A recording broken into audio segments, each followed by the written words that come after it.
That's so funny. She needs to have.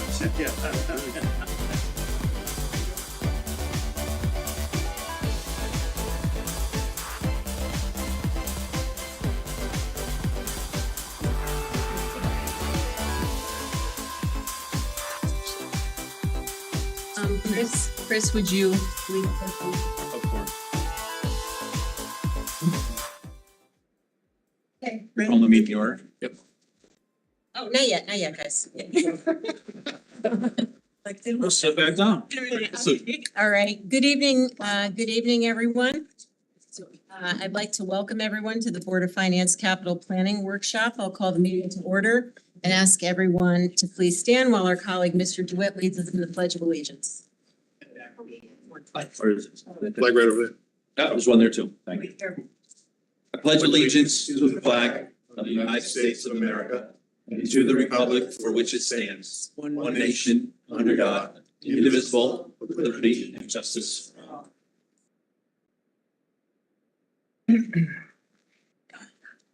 Hey, before we kick off the workshop, I want to welcome the elected officials from other town bodies who've joined us this evening. Not sure, do I see? Expecting Selectman Flynn, I don't see him yet. We have from the RTM, we have Representatives Astorita, McDermott, Castilli, and Ruggiero. Thank you all for being here. Thank you, We also have Chairwoman Jacobson from the Board of Education, who's joining representatives from Fairfield Public Schools to present and answer questions about school projects. I want to let everyone know that Ms. Kupchik will not be joining us tonight because she's attending an event to honor Megan Ravis. For those who may not know, Ms. Ravis was a beloved resident of Fairfield who tragically lost her life in June of this year, and she was struck by a vehicle while walking in her neighborhood. I want to offer my condolences to her family and ask that we all observe a moment of silence in her memory.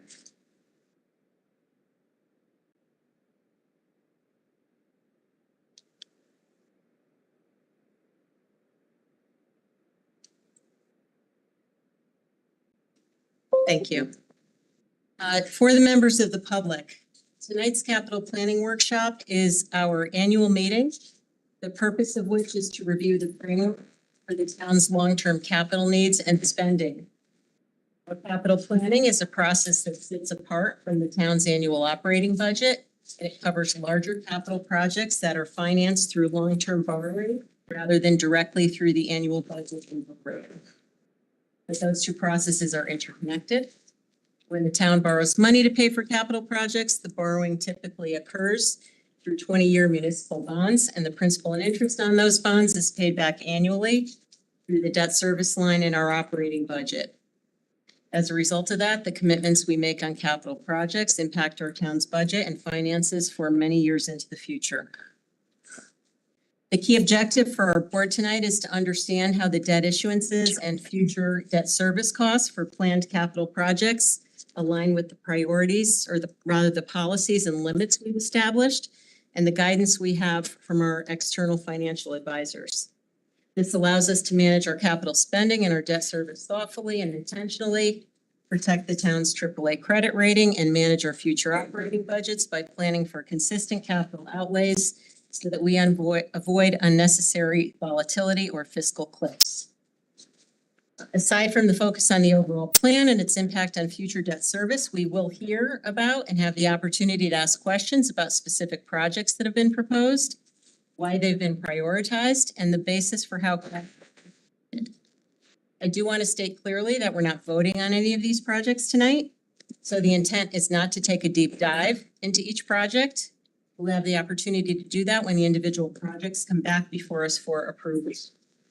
The focus tonight should be on the process, the overall plan, the magnitude of the proposed spending, and how that impacts our future debt service and the manner in which those resources are being allocated across it. So for practical purposes, when these projects do ultimately come back before us for approval, we can evaluate them individually on their merits, but with an understanding that they fit into our bonding capacity and how they affect our future debt service costs. Typically, we reserve time for public comment related to voting items on our agendas. Again, we'll not be voting on projects tonight, but we are offering the opportunity for public comment at the start of the meeting for any residents, either here or on WebEx, who'd like to speak on agenda item 3. We also welcome comments and questions before and after meetings, and those can be sent to the board at bof@fairfieldct.org. If you write to the board, please remember to include your name and address as in your email as you would with live comment. Residents should also know there will be additional opportunities for live public comment on the capital projects that are proposed during future meetings when those projects come back before the board for a vote. So with that said, we're going to plan to move through the discussion items in the following order. First, we'll take public comment if anyone wants to do that. Then Mr. Schmidt, the town CFO, will take us through a presentation on the capital planning process that was undertaken by the town. And a summary of proposed spending for the town with focus on upcoming year and the items that are new to the waterfall. We'll then open up for Q&A on the town side of spending. And then we'll do the same on the Fairfield Public School side of the. And then lastly, we will do the same again with the WPCA. So in that order, I'll just ask that we reserve our questions until the presenters had an opportunity to walk us through the bills. All right, any questions on that? Before I go to public comment, any questions from the board on how? Mr. Mottola. So just some procedural questions.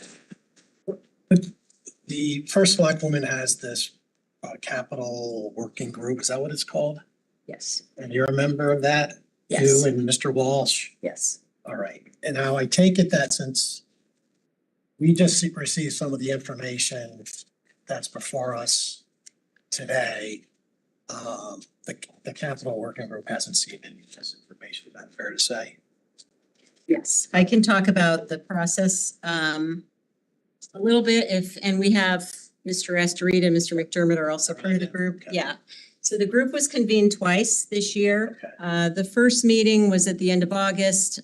We really, at that point, the schedules had not yet been updated. The conversations were very general in nature. There was also a meeting a week and a half ago. A number of us were not able to make it. And at that meeting, which I did catch up with on FairTV, there were some presentations from department heads on some current year capital projects.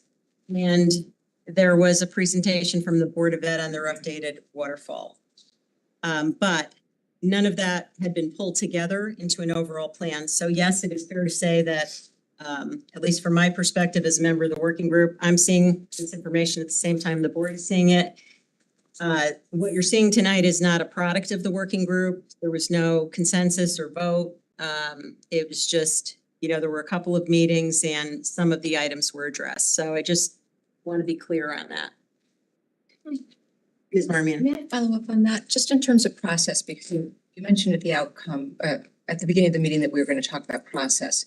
From your perspective, I mean, did you have a mission of the capital working group? Did you achieve that mission?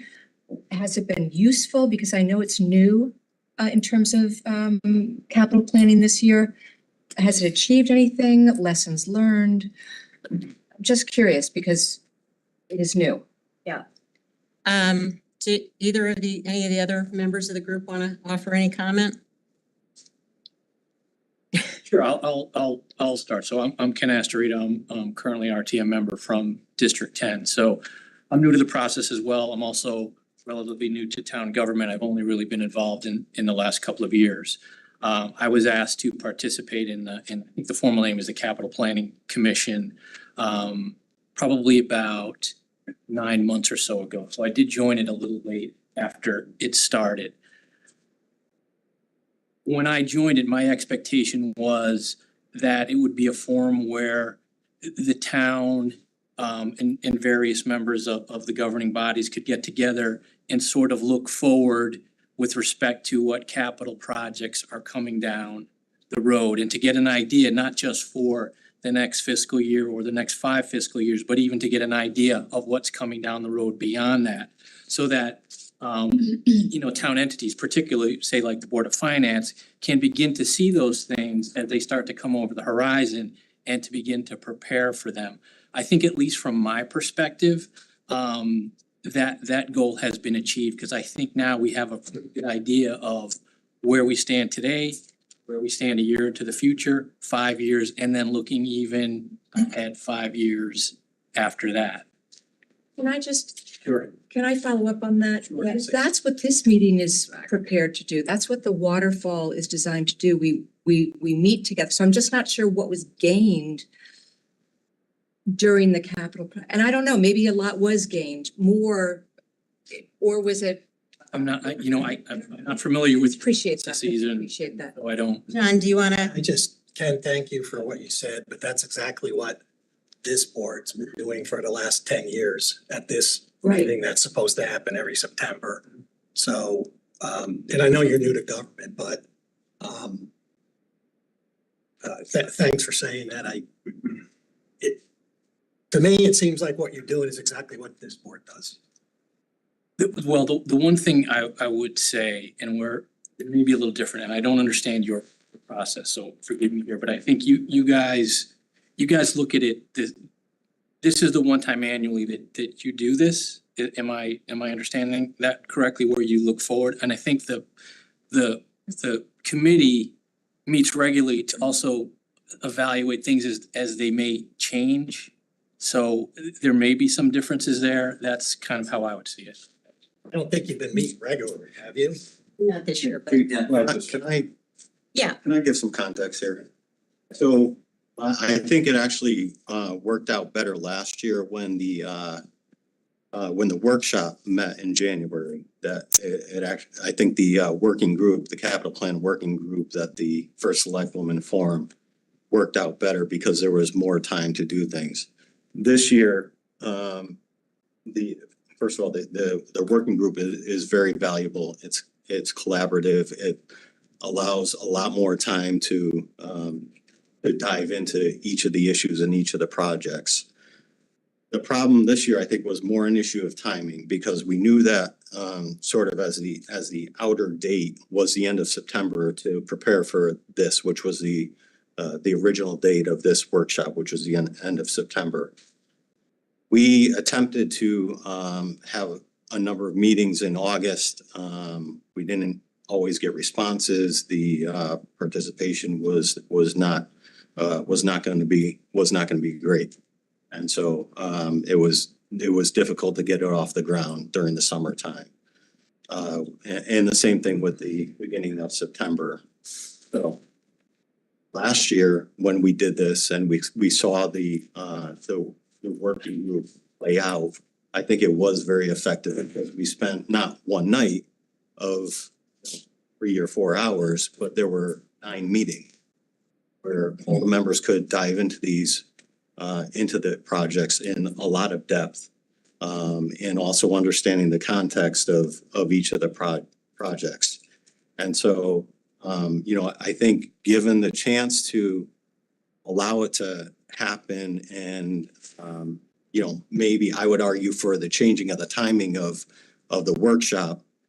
Doesn't have to be January, doesn't have to be that late, but to have it sometime after September, maybe like a November time, where you can fit in 3 to 5 meetings of the capital plan working group between September and November, that I think it would continue to be productive as it was the first year when we did it. okay, thank you. I want to let everybody else chime in. I personally don't think that's practical. I think the special meeting we just had is a good reason why. I mean, we're not prepared to vote on projects until we see their impact on the waterfall. So we just had a meeting where we deferred the vote until after this meeting now. So I think the reason this board has always done the meeting in September is because it was supposed to be done. So we have a plan before we start getting projects before us to vote on. So that timing is in fact very important, and it's difficult to vote on things without knowing where they fit into a plan. So I have a different view on that. I think if we're going to have a working group that works, the meetings need to be in the summer. I think what's really changed, and maybe to Mr. Astorita's point, is the process that the working group did used to be done by the administration. It was done internally, it was led by the administration, work with the department heads, and then would put something forth before the Board of Finance. It was a 10-year plan. The idea behind the change that was made was to have a group work on it and prepare it jointly instead of the administration putting it together.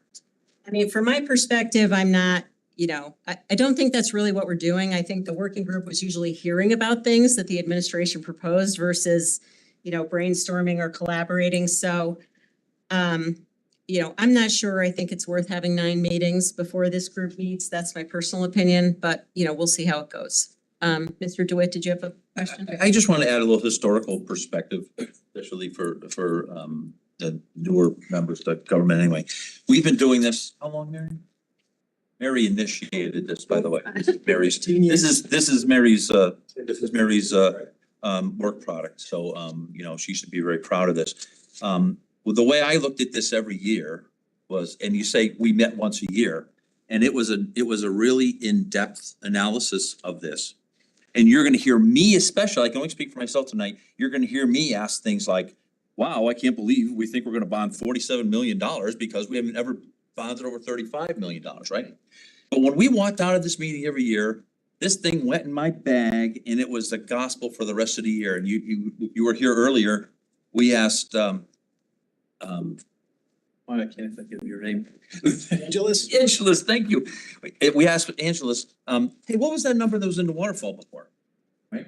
So it's always been very important to keep these numbers up. I had hoped the work group intent was to keep massaging these numbers, and when Angelus came and said, oh, that McKinley roof is gonna be $3 million, we better update the waterfall. That's the way I thought the group was gonna interact. I'm not a part of it, so I don't know. But that's what I had hoped. But the byproduct historically of this meeting was to walk out of here with a long-term plan that we kind of felt good about. And a plan that says we're bonded $47 million, I know I personally don't feel too good about, just because it's historic, so. That's a historical perspective. Okay. But I think there's room for a workshop in there. I mean, the working group too, right? I'm not saying that they don't have a place. So before I comment and comment on what you said, Mr. I do want to introduce, because there's a new face up here, and so I wanted to introduce, and I should have done this earlier, but Sabrina Bernardi, who is the financial analyst, our new financial analyst, who was hired about 2 months ago. And so she is. I'll meet you. What a good meeting to start with. We'll be kind. She came in and dug right into it. We had her looking into the station rehabilitation projects and the facility projects. And so she's gotten right into it and absorbed based the foundation knowledge of it and really had some good for her as well, and has been very helpful since she came in. In response to your comments, Mr. DeWitt, I don't think the process in the past has worked. Yeah, I mean, if you look at the history of it and where money has been spent has not been good. The town has been virtually neglected. WPCA has been completely neglected. And so we need to do something different. And so that was part of the reason for starting a new process here.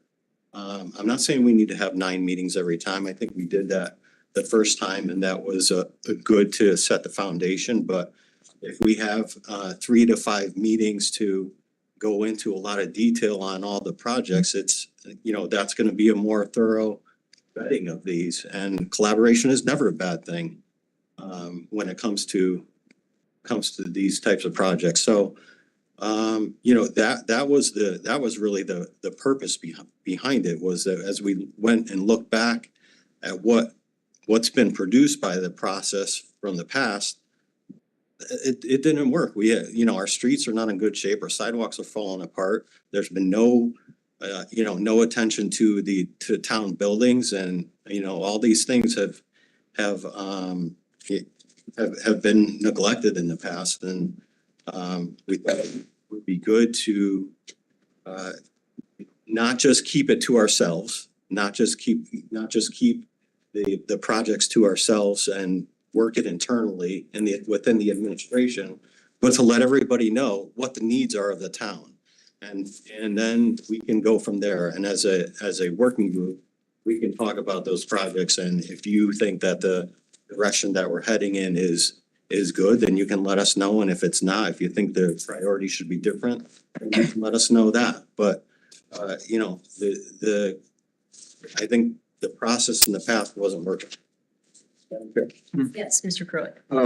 With all due respect, I think you're conflating a couple of different things here. I think what we're talking about here is the process for how the projects get put on the list, how they get prioritized, when they get discussed. It's not a discussion about whether this project or that project should or shouldn't have been done in the past, or whether the town fell behind on infrastructure and upkeep. I agree with you. I think this town has underserved the community by not doing enough on the capital side. In my opinion, this workshop is arguably the most important meeting of the year. And I do agree, or do believe, that what we've done in the past has worked. I've only been on this board for a couple of years, and I appreciate the history that these two bring to the table. And I was hoping to see Mr. Flynn's name. I keep looking, I don't see it. And I keep looking because he also obviously has some history here, but there's a reason why this workshop occurred in September. It's because last year, when capital projects were coming to this board for approval in September, October, November, December, that's a lot of months. We didn't have our capital plan workshop until the end of January. We were flying blind, knowing whether we're approving or not approving a project without knowing how it fit into the grand scheme of things. So I agree, if the administration feels that a working group that incorporates the RTM and some of the other bodies is a better process for building that product, great, but get it done before September. And I'm really frustrated that we're getting stuff at 3:30, 4 o'clock in the afternoon and looking at it for the first time without the ability to digest it before this discussion. So I understand everybody's busy, but for 10 to 15 years, this process worked fine. The projects were discussed with department heads. They were brought forward to this body saying, we feel like we can afford 25 million or 30 million or 35 million in bonding. We discussed that high level without discussing whether it went towards repairing town hall or paving. But we talked about the overall capacity, right? And then once we knew that we could afford $32 million in bonding, now we had something to benchmark off of. And that 32 million would go to these 10 projects next year, and the year after, these other projects had to wait a year. Now, when that project came to us in October, November, December, or February, whenever it was, the question gets asked. What was this on the waterfall? Why is it being accelerated by a year? Does a project move out to make room for this? Why is this over? If it's over by 2 million, how are we gonna cover that? Are we gonna not do another project?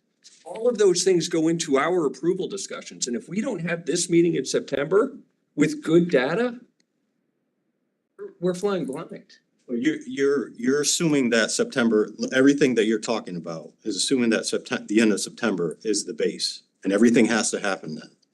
And I think maybe in the past that was the case, because you had a very limited number of projects.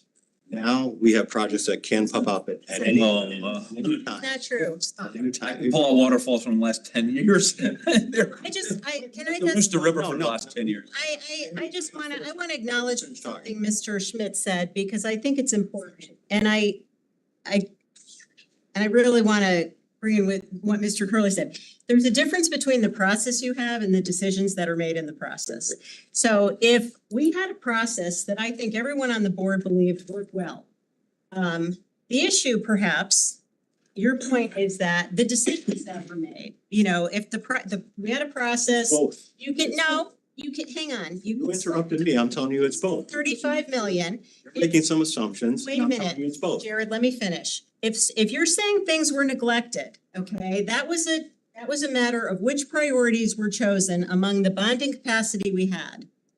So I just want to be respectful of the fact that everybody that was on the board viewed that the process did in fact work well.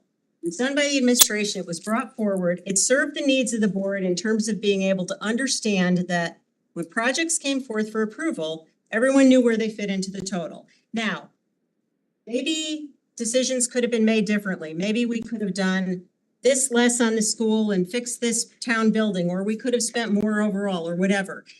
All those things can still go wrong if we have 15 capital planning working group meetings. Those are the individual decisions we made. The process though, to Craig's point, there's nothing crazy about doing a capital budget and having it done by September in a year. I mean, that's 3 months into the fiscal year. I think we would like to see that done. And that's what I'm hearing, so that when projects come forth for a vote, we know where they fit into the budget, or if they don't, we know what the changes have been. So I do think there are two different things. And I know that you are saying you don't believe the process has worked, but I think there's a disagreement, or at least a different point of view, where the other board members that in here think that it did work. So I think we have to find a way, we're gonna keep the working group going, to execute it in a timely manner and make sure that, we're getting the information to the group so that this stuff can be evaluated and we're not getting materials a couple of hours before a meeting, because I know nobody's had a chance to look at them today. That's not a good process. So, and I think everybody would recognize that. So I apologize for interrupting, but I really wanted to distinguish between those two things. So please, you wanted to say something else. I agree that those meetings need to happen more often. The working group need to happen more often. When we started this process, as I said, back in the beginning of August of this year, we attempted to set up meetings. It was not working out well. And people weren't responding. You yourself would not respond. Came to the first meeting. You didn't respond to some of the meetings that we attempted to plan. And so there were a number of problems. And part of this is, I understand it's summertime. It's difficult to get people together, but I think it's an important part of the process. And if you want to continue to have the workshop at the end of September, I think the meetings people are gonna have to be open to having working group meetings during the summertime. Start earlier, start in March, April, May. Yeah. Budget. Yeah, I mean, we have, Mary had something. I know, this is, happy to do that. this is getting I think we're getting a little off track here. We had the first meeting of the working group, which I attended and almost everyone else did, was August 29th. The second one, we were informed of 2 days before it happened and most of the members couldn't make it. So Not true. That's Well, not- I was informed on a Friday and we had a meeting on a Tuesday, so regardless, that process does, I There were agree, earlier attempts to start meetings that were not responded to. if we're gonna make it productive, so I wanna get off this. Lori's right, I mean, That- I that- attended the first meeting, I got an email days before for the next meeting. That was, And I was the one that got set up because we had enough people to actually have the meeting. I never got an email earlier than that. Prior to that, people weren't responding. I'll say I did get an email asking for my availability about 2-3 weeks in advance. And there was a couple of different days, so You know what? We must have been dropped off the list. you got a better junk email. All right. And as far as, Matter. as far as the timing of the material today, stuff happens, like these are, and I think there were some delays on the Board of Education side because there were some significant changes that happened. And in order for us to be able to produce something for you guys, a plan to be able to produce and to get to our financial advisor for him to analyze, we need to have all the details to be able to submit to him. And there were some late changes on the Board of Education side that we had to incorporate. What were the late changes? I want to know that because I haven't heard that. Were there late changes? What, so you, there was a waterfall on October 5th. Was that the last set of changes? Okay, so October 5th. Those were late changes? I didn't have a cash flow at that point from them, so. A question. I thought there were paper copies being brought tonight of the backup changes in it. There are more paper copies? We have some. Yeah. We should probably move and start looking at those things. We should move on. Yeah, no, I listen, I Scott. think this is a good discussion. I think there's been a lot of concern about the process. I think there's room for improvement. I think we tried to put this capital working group together. There's been growing pains. I don't think this year was particularly productive. We're here tonight. Let's move forward. And I think the feedback is that we've gotta do this so that we can convene with the board in September. And in order to do that, we're gonna have to have an effective process that happens earlier. But just to be clear, I'm not criticizing the Board of Education stuff. Like I said, stuff happens. And these things come up. It just happened to not align with you when you were planning to have a meeting. That's. We schedule the meetings a year in advance, so I'm just gonna, let's keep going. We voted on the September meeting last December. Mary. I think Lori's covered it pretty well, but I did want to say that we did prioritize projects and they were painful, and it was mostly because of enrollment issues that we were forced to do many of the projects that we did. We consciously put the town on the back burner for many things. Historically, yes. This had to be, Yeah, it wasn't a lack of thought. no, or desire to do other things. A lot of fun. And the waterfall was a critical part of that. And the September date works because we need to know what this is before the budget starts coming out, and the town needs to know that information so they can plan that budget. That September date was not just casually thrown out. It was like, oh, September sounds good. 3 months after the budget, the season starts. I mean, this is the architect right here. Mhm. This was not chosen arbitrarily. And we didn't miss one for, God, 15 years, 10 years, whatever it was. We never missed one. This is an important, I agree with you, Mr. Curley. It's one of the most important things. All right, well, so let's get this important meeting started. How about that? I'm sorry I asked the question. I'm sorry you asked the question too. Thanks, John. Thanks, John. Just ask one question before one more just qualifying question. Yes. Just for well, for all of us.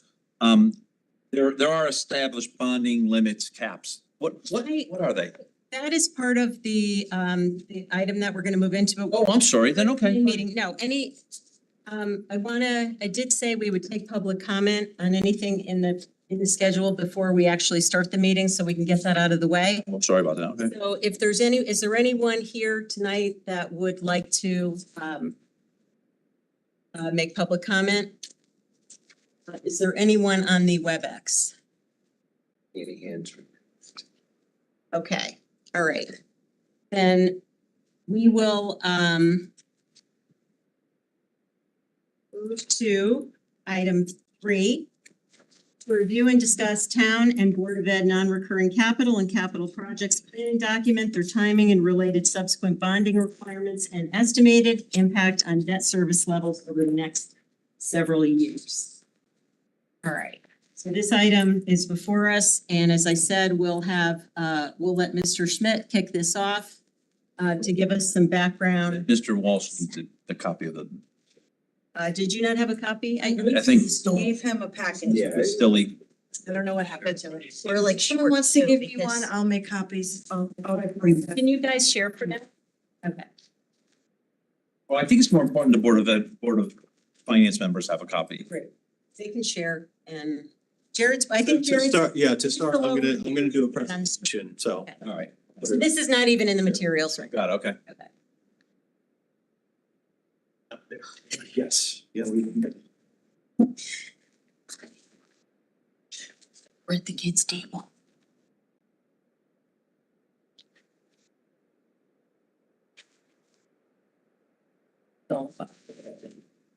I just wanted to give a brief overview of mostly about the cap on bonding.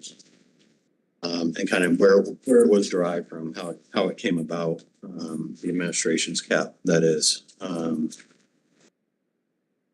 so I think we talked about the bipartisan capital plan working group. Get that slide.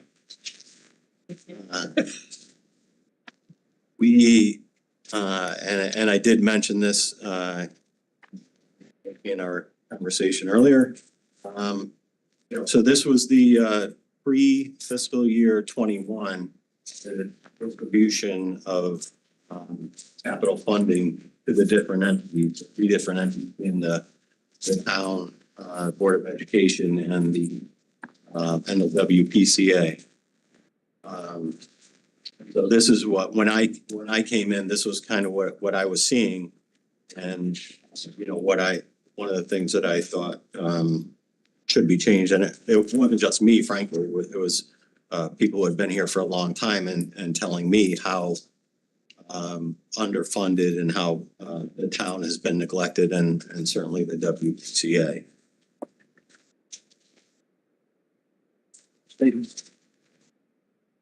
So we started the capacity analysis in 2021. First year, at the analysis done by our Phoenix and by Mass Friendle, our municipal fiscal advisor. The basis is, so this it's updated. We update this annually and sent around earlier today the most recent update to it. And the crux of it is and kind of the definition of it is what's the debt service in comparison to the overall fund budget. And so that's where the cap comes from. And what we set as a cap was 8.5%, so that the debt service, generally speaking, because sometimes we want to go into detail year by year. Are we at 8.5%? Are we at 7.5? Or are we at 8? It's going to fluctuate from year to year. So this is, we're talking about bonds that are issued over a 20-year period. And so I think when we're looking at apps like this, they should be looked at with that perspective, not looked at as on a year by year basis, and whether or not it's over or under the cap, in 1 year and over or under the next year, but kind of in a long span of time, whether or not it's around that 8.5%. So this is an estimated allocation. Again, these are estimates. When you think about the dollars for each project and for each entity, they can vary widely from year to year. So again, look at these over a period of time. And while one entity may be up 1 year, another may be down. And so these are meant to be looked at. This is meant to be a guide, and the dollars are meant to be looked at over longer periods of time. In the backup that we sent out earlier today, It's right here. it's not my thing. That should be in there. Yes.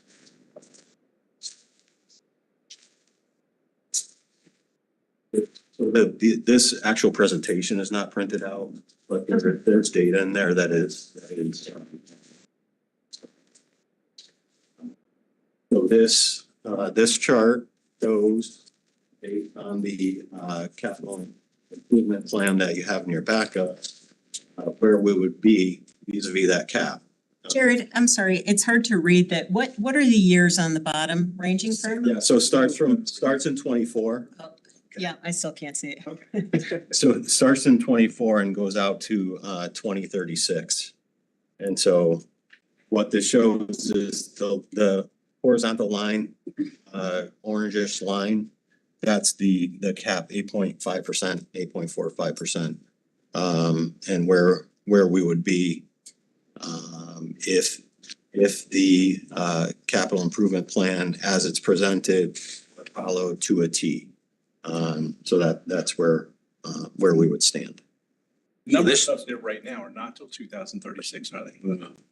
I'm sorry, The numbers that are up there right now, I just thought I heard you say 2036. The numbers this goes out, this graph goes out to 2036. Okay, but what I'm looking at starts in 2016 on the far right and goes to No, 2024. 24 starts. 24 to 36.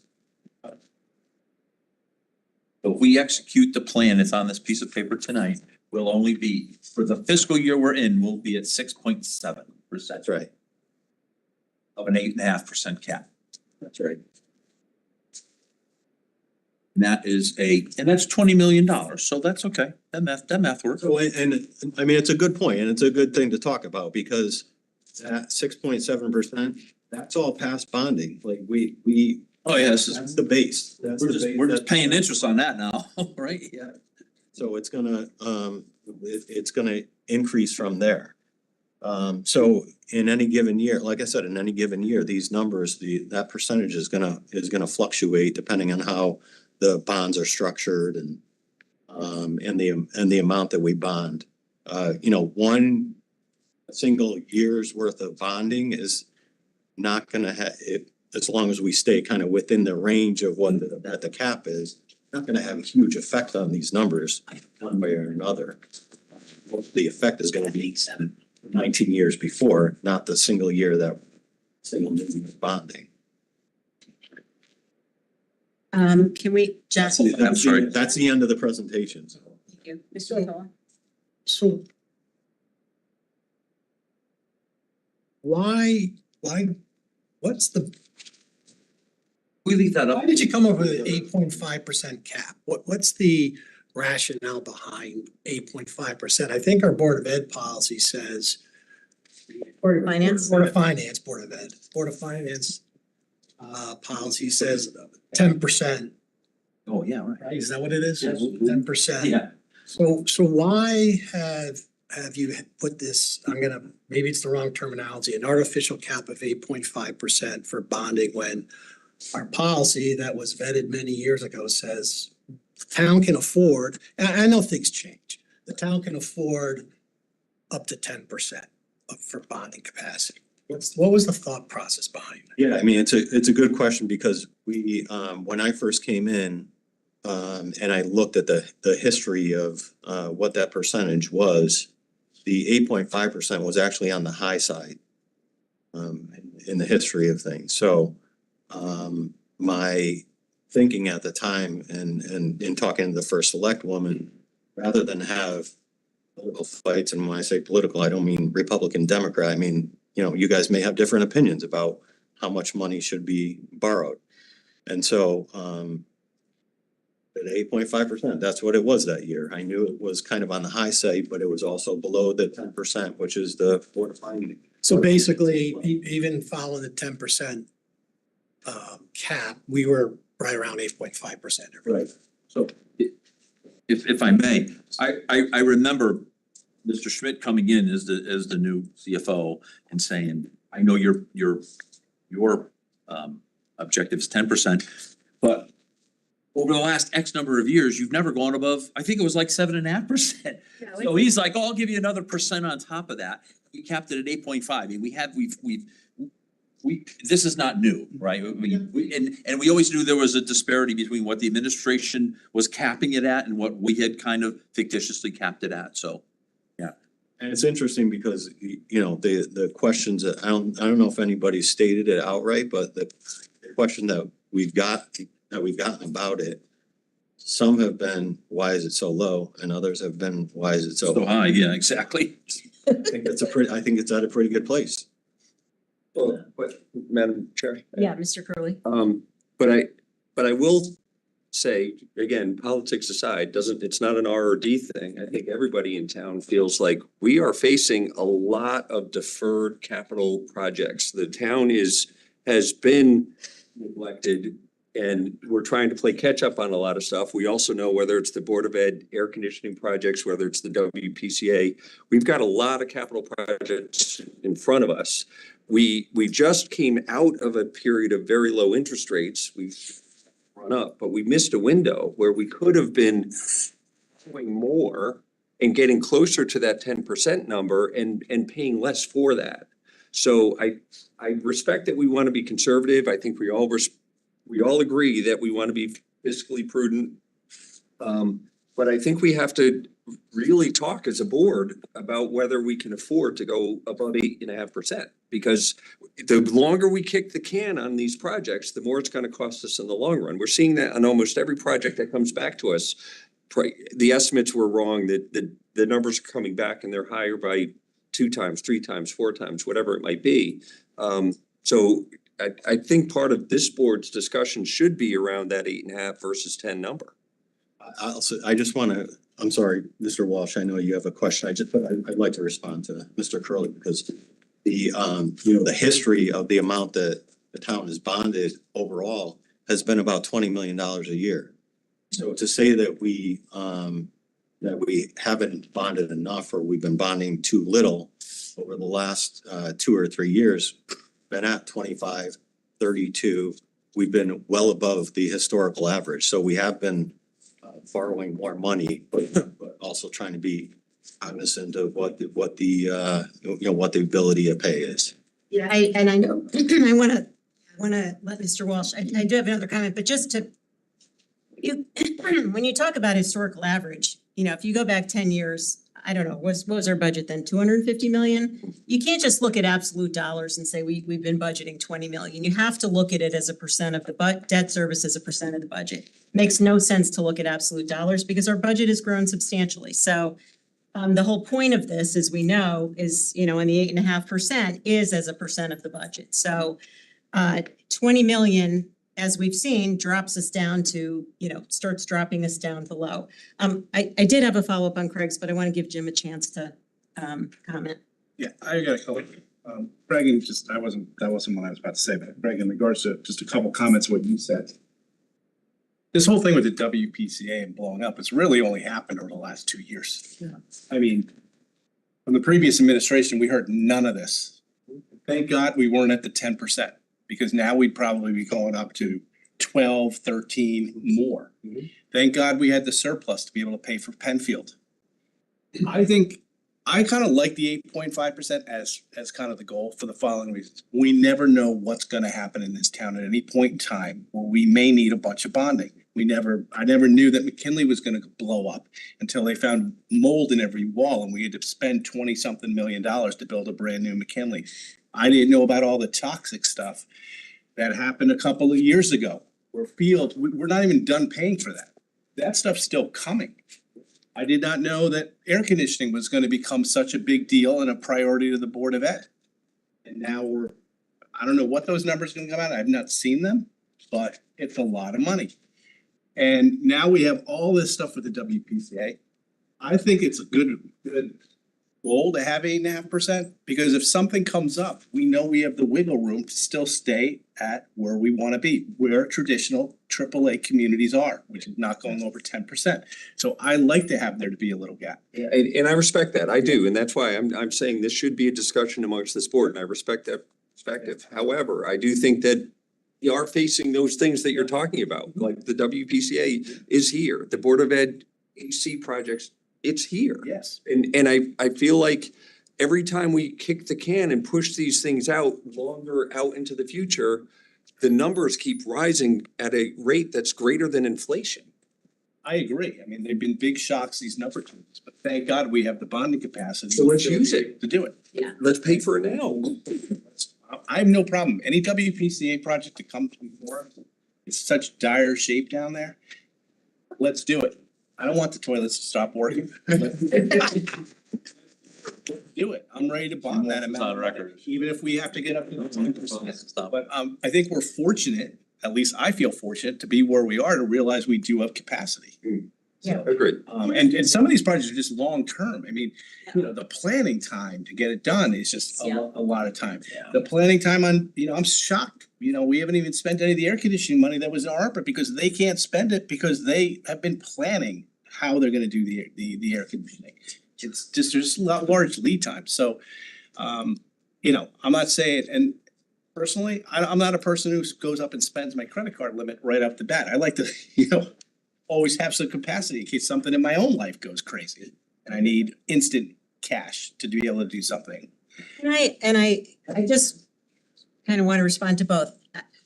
I first of all, the whole spending up to the credit card limit, we're not, 8.5 is not that, right? I think 8.5 was what we've flat to what we've historically been. Yes.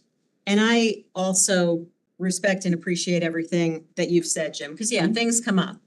But here's the thing, and just to kind of play devil's advocate, we can't have it both ways. On the one hand, we sit here and we criticize the fact that all the town stuff has gotten neglected. We've neglected buildings, we've neglected schools, we've had stuff, you know, piling up at the WPCA. Frankly, I don't even know what the WPCA is. We have not gotten a coherent plan for the WPCA. We're still waiting for that. So we've had a piece of paper that said it's gonna be $170 million. I have no idea whether that is fiction or reality, none. Or over what period of time that's gonna take place. Really don't understand what needs to happen with some of our school buildings either. But here's the thing, it's, you know, there's a balance here because it's nice to be conservative, but at the same time, you know, the lower we go, the more we perpetuate this issue of leaving our infrastructure neglected and exacerbating it, in fact. So, you know, that's the reality we have to deal with. I've heard this term, and I'm not referring to what you just said, but maxing out the credit card. 8.5% is not a max. It's flat to what it's historically been. Let's keep that in mind.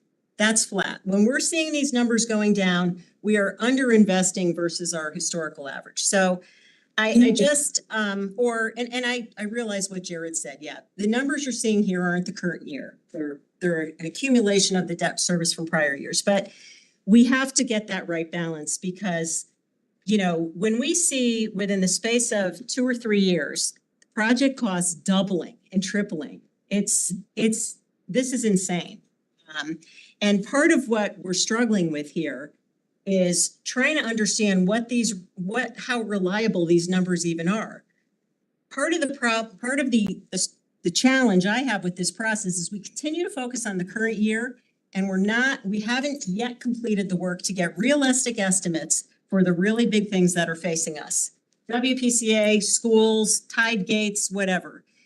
We need to get realistic numbers. We can't sit here time after time, have a project come up for a vote and find out that it's 200 or 300% more than what was on the waterfall. Like, we can't plan that way. So, you know, on the one hand, absolutely, we need to have, you know, some headroom to be able to deal with emergencies. But when we try to get too conservative, it's digging ourselves into a deeper hole that everyone acknowledges that we have now. So there has to be a balance. And I agree with Craig that that's the discussion the board has to have. So, Chris. Yeah, I look at this 8.5 or 10%, whatever we want to call it, as a benchmark, right? So $33 million, that was the bonding caps that Mr. Schmidt put up. We've never bonded $33 million, right? So I think that's a great 33 million? I don't think we've ever. Yeah, maybe once. It's hard to say because there were a lot of years where you bonded one year and not the next, so you may have done over 33. Yeah, You okay. didn't do anything Use in the bands, next. even it out, yeah. But on average, no, never done 33. But that number, maybe the cap's the wrong number, right? But there's gotta be some baseline there, right? So when we get a number like 50, we go, oh, holy man, that's a big number, right? And when we get a number like 10, we go, oh yeah, we gotta shove more stuff into that fiscal year, right? So, I mean, I think it's important to have a threshold that we keep perpetuating. But I think we need to also have the discussion about when is it prudent to breach that threshold or cap or whatever we're gonna call it, right? And maybe the time's now. But But I would really want to address the future aspect because, you know, even Mr. Flynn said in the board of selectmen, he spent a lot of time talking about the fact that the Board of Ed was at $17 million. And maybe $17 million for next year with the town at 22 and WPC at 9, at 37, maybe that is the right number, right? But boy, if, and I'm gonna paraphrase what Mr. Testani said in that same meeting.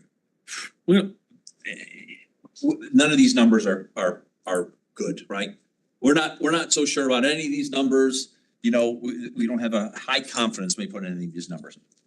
But man, when we say the Board of Ed's gonna be at $37 million in 4 or 5 years, man, that should give us pause. And we should start thinking about the fact that this needs to push it to 30 and 30. Well, and I want to give, I want to give Jared a chance to walk through this schedule that we're looking at, but yeah, you're right. We're saying we've never bonded 30 million, but we're looking here at annual numbers 37, 41, 42, 47, 47. I mean, so I think let's give. No, I think my point is that we need something to base that off. Yeah, no, I If think it's 33, that's as good a number. we need to connect the dots between what we've just been told and how that fits into this analysis. So do you want to give us a high level overview? Okay.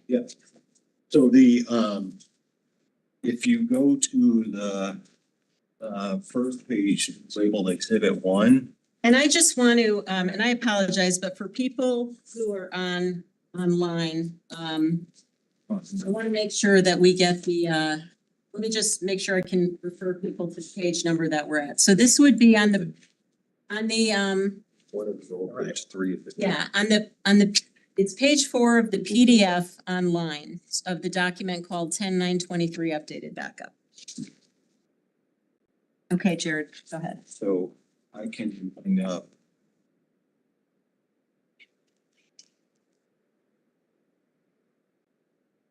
Screen. Okay, so this is the, and I'll put some caveats on it, but this is the 5-year plan. Really starting FY 25 is really where to start looking and paying attention to. But so the top section is the Board of Education. This is as it was presented to us very recently, and we took those numbers and we put them we inserted them into the capital plan. Didn't change them. I figured, you know, I think a conversation about you know, whether this is too little, too much, prioritizing when, you know, there needs to be a longer conversation about that. And we didn't and to have that. This is cash flow though. This is, Cash flow, yeah. this is, and just to be clear with everybody, so this would be, An estimate of cash flow. so this is fiscal 25. This is projects that would be bonded in fiscal 25. Theoretically, yes. So fiscal 24 then is stuff that was already bonded this past summer? Got it. And again, 24 is probably off, so I would not pay too much attention to 24. But we're, you know, because we're doing this as a 5-year plan, so. And the only reason I'm asking is I see 24 We actually. much lower numbers, so. Yeah, right. So we actually bonded $10 million for the schools in 24. That was what was issued. And so 1 million for the schools and how much in total? in total, we did 25 million 5 million. in general obligation bonds. So can I just request that at some point, I'm sure we're gonna have to revisit this. I just want to make sure, because all of this ties into our waterfall, which is the actual debt service schedule, that we make sure we align this timing with the bonding. So these numbers here, it says 4 million for BOE, but the amount bonded was actually 10. And it says 20 million in total, but the amount bonded was actually 25. So what's the basis for these numbers in the 24 column? Is that projects that have been? That's why I said I would say 24 probably has more recent projects and unfortunately doesn't capture some older projects like Mill Hill that was incorporated into that as well. So it's not capturing some kind of legacy projects that were closed out. And so that's why I'm saying like, don't. Fiscal year 24 be actuals? It should, and again, I'm not trying to be picky, but my point here is that, you know, if fiscal 25 is over, I'd kind of go back and see, well, fiscal 24 was under, so. And I'm prepared to talk about that, and I think it's an excellent point that we should discuss when the schools are making their proposal. When they're making okay, so can we just agree then that going forward, we can make sure that these numbers are presented on the basis of what's getting bonded or the expectation of what's getting bonded for each year? So when I look at fiscal 25, just to make sure we're all on the same page, these fiscal 25 should represent projects that we will approve this fiscal year and then that will get bonded next summer. Is that right? That will get bonded in the next fiscal year in FY 25. Which means next summer, right? Prior to Yeah, July July. 1st. Okay, is that's important, because I know that sometimes we approve these projects and they don't get bonded for 1, 2, 3 years later because of various reasons. So that can really, you know, there's not always an offset year to year. So that can really impact what this looks like. So, okay. Keep going. And there's not always, it's not a one, it's never gonna be a one-to-one correlation. There's always gonna be a difference. Because we may have some emergencies that come up in the current year that we need to include when we do the 24 bond issuance, so. All right, so you want to talk about, I'm sorry, Jim? I don't understand why fiscal year 24 isn't actuals. We know how much we bonded, we know what we bonded it for, correct? Yeah, it's Why wouldn't it be actuals? I'm like, it's off by. It's off. Yeah, It's off. yes. We'll Why wouldn't it be actual? we'll update it. Okay.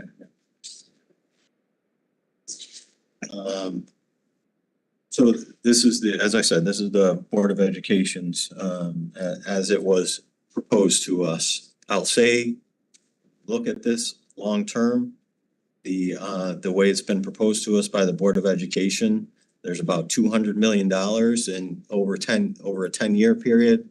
That can't happen. It's not gonna work within the confines of the debt cap. To do $200 million worth of Board of Education projects in 10 years. Are you saying that pursuant to the waterfall, the projects that they are giving you, it's more than what they're being allotted? I'm saying that the $200 million that they have on their waterfall it's a 10-year period, so it doesn't exactly correlate to cash flow, but it's, roughly $200 million over 10 years.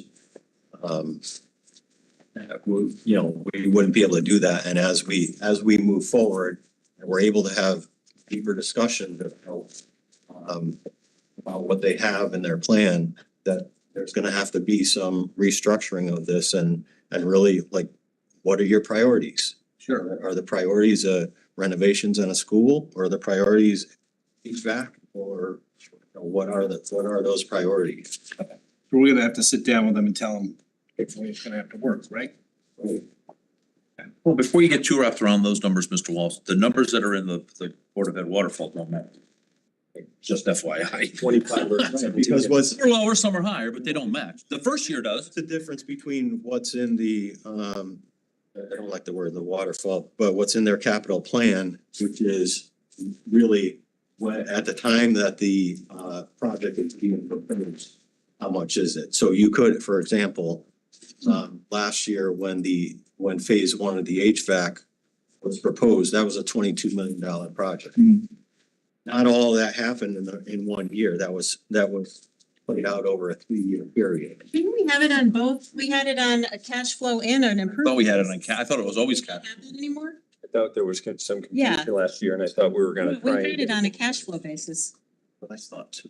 Is it, so the underlying detail is prepared on what basis then? Is this when projects are being brought forth for approval or when the cash flow is gonna occur? My understanding, this is Yes. cash flow. Angela, sir, this is cash flow, right? My recollection was they had to bring the whole dollar amount forward for approval so that they could be eligible for the grant. It's approval. So this is approval, not Yeah. cash flow. No, that's not correct. So Angela's just said. This is cash flow.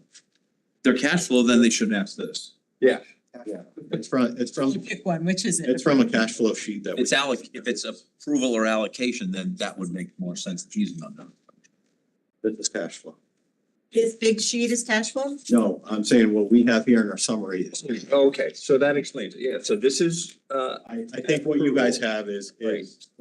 top sheet. Oh, I got it. That explains the difference between. that makes sense, 17. Yes, however, If you- we used to have this on both bases, right? So we need to see the cash flow at this level as well.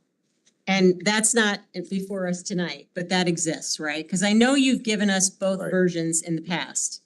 That's critical, because we've, air conditioning is a perfect example. We approved 20 million, but the cash flow would occur over multiple years. Right. Okay, so I think 2 to-dos so far, and Sabrina's taking notes, I'm sure, but 24 should be actual. And for the underlying detail, we need to, I think both sets of information are important because understanding what we expect to see before us for approval, it sets that expectation. That flows differently into cash flow, and the cash flow is what flows into the waterfall. So I think we need both. And I think we're just missing the detail is missing for the school piece on the cash flow, but when we get to them, they can, I'm sure, walk us through that. Okay. So, sorry, so we're gonna vote tonight on a $6.4 million proposal. Shouldn't we know that the cash flow is really 4 million cash flow in fiscal year 25, but you need $6.4 million appropriation? Is that an appropriation number? Not a cash flow number? That is a cash flow. That's a cash flow number. Yes. Do you really need that cash next year? No, We're doing the roof Over 2 project over years. 2 years. That's what I'm saying. So it's allocation. It's an allocation, you are correct. Trying to throw you softball, they do. Take them in.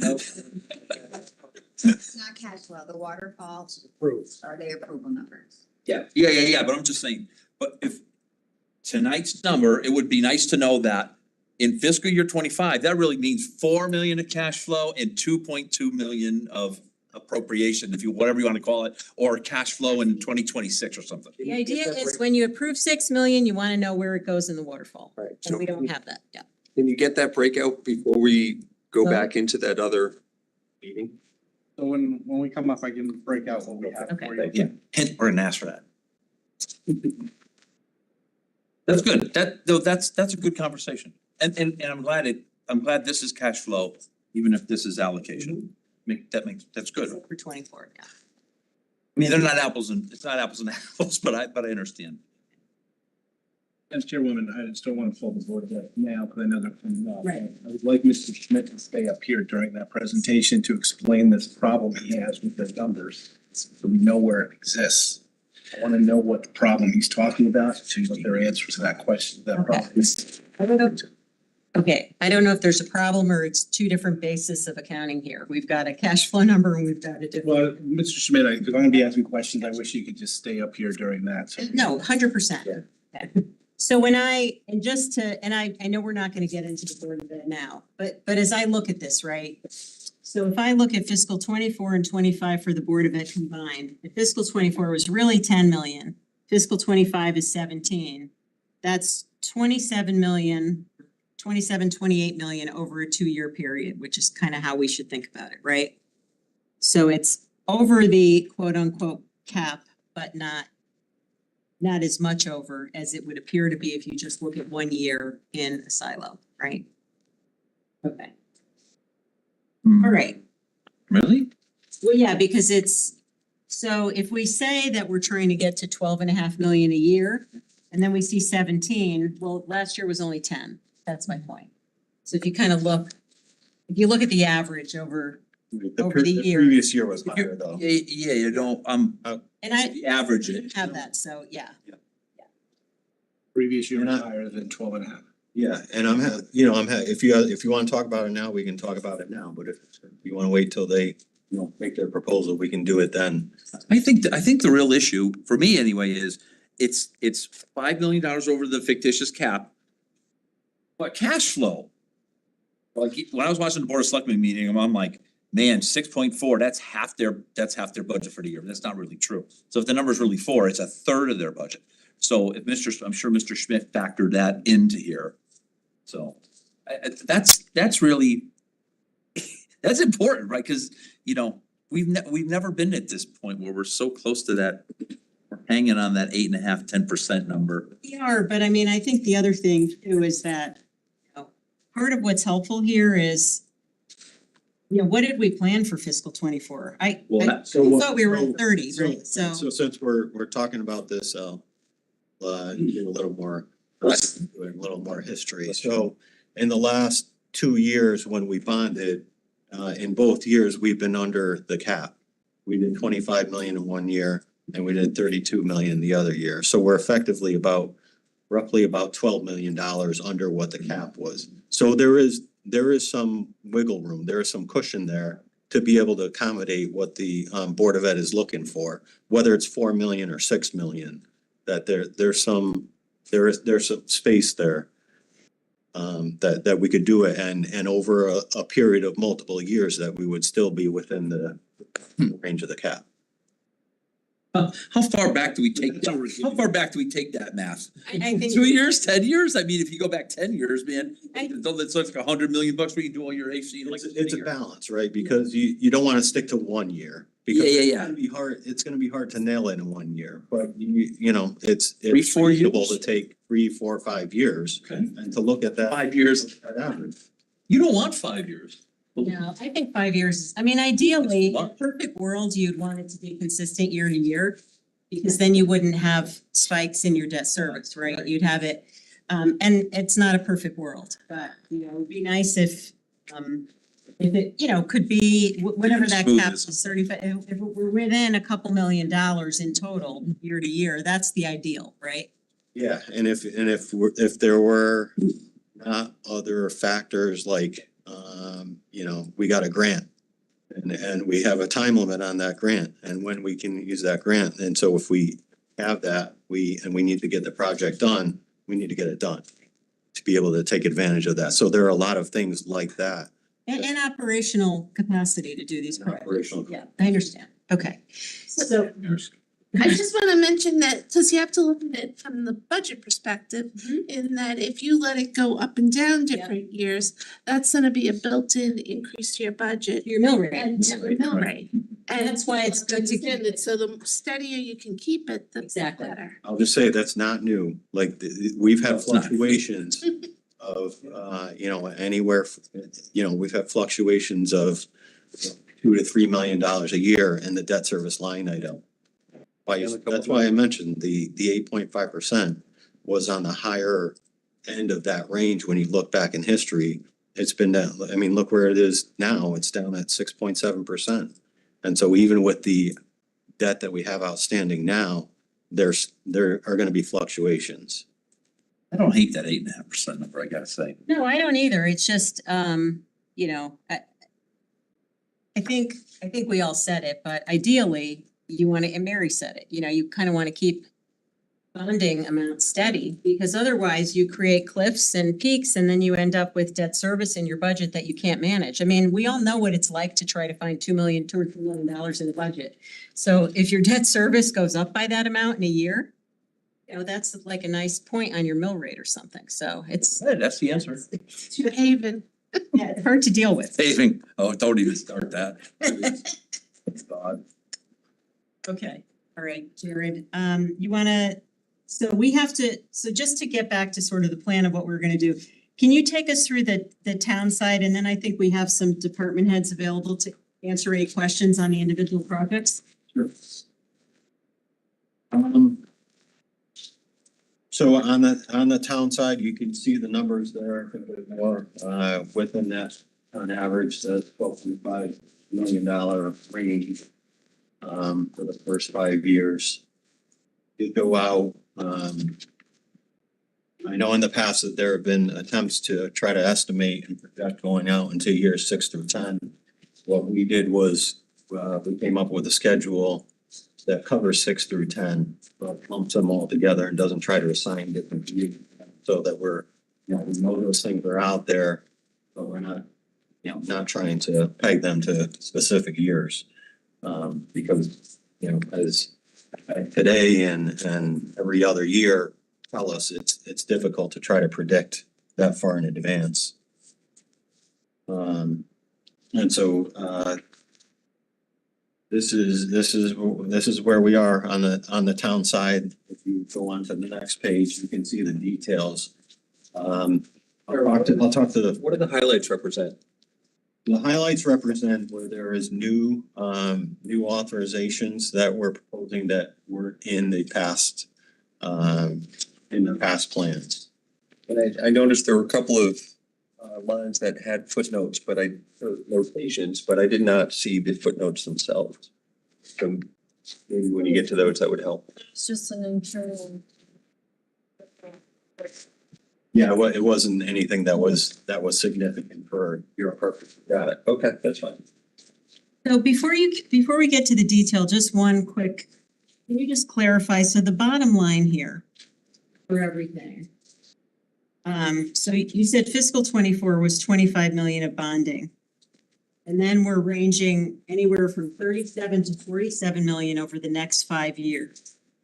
How does that compare to the capacity analysis how does that compare to 2.5%? So if you think back to the presentation that I did in that chart, you can see those. And I'm happy to put it back up if you want to see that. But So this level of bonding, even if we're out here doing 47 million, 40 plus million, which I don't think we've ever done, that will still keep us to the 8.5%. And the 8.5% presumes budget growth of what? That's a percent of the budget, 2.5%. 2.5%. Oh, yeah. one It thing, only breached at 8.5% 1 year. right? Yeah. Right. And it wasn't even up to the 10% limit. It was like 8.7, something like that. One thing to keep in mind with that is that what one of the assumptions that we made while we have a 5-year capital plan, which is on its face as it was presented to us from the Board of Education as well as the town and WPCA. Going out into years 6 through 10, what's in those numbers for 6 through 10 is just a flat $30 million a year. So that the numbers that you see here for years 1 through 5 drop off significantly in 6 through 10. And the thinking was that ultimately what's going to happen with these numbers is that the years 1 through 5 are going to get pushed off, and They're gonna get smaller and 30 is gonna get bigger in the next 5 years after. and so Right. So it's not, I wouldn't draw the conclusion that because, you see that graph eclipsing the 8.5% number, that it's okay to bond $45 million a year. It's not. And if you continue at that rate, that, it's 8.7% in 2031, that's gonna continue to climb as a percentage. If you stick to that rate of bond. So can I make a request? So this schedule where you've got case 2 full request, Phoenix Advisors in the header, where you start at 45 million, 43, 5, 47. It would be helpful, I think, for this board to see what that debt service coverage looks like if it did in fact reflect the numbers that you just talked about, right? We don't have that to compare. So if I look at what you just put forward, or if we look at what you just put forward and talked about the schedule here, where you talk about next year, 17.7 million Board of Education, 11.8 town, 7.5 WPCA, totals 37 million, followed by 42 million, 42 million, 47 million, 47 million. If those actually dropped into that capacity schedule, that I think would be a very telling analysis, but we don't have that. Yeah, that is. Well, you have in that schedule, This schedule? you have, right, that's This has, by the way, has 45 million for 24, and it's supposed to be 25 million, right? Well, that's my point. Like this schedule doesn't reflect. I was looking up here. I was looking Down up here your it says box. 4. Oh, so is the box wrong? Top box wrong? Is the top, are those boxes up top? There's case 1 and case 2. Oh, no. Is the top box supposed to One drive with, one with without. the wall and the lower box chair? Know what I'm talking about? Hold on, I'm trying to bring up that. This should Yeah. be that.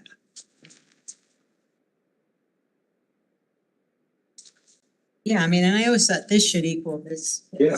But if I write that this should equal this. So column QQ should equal the top box. Sorry.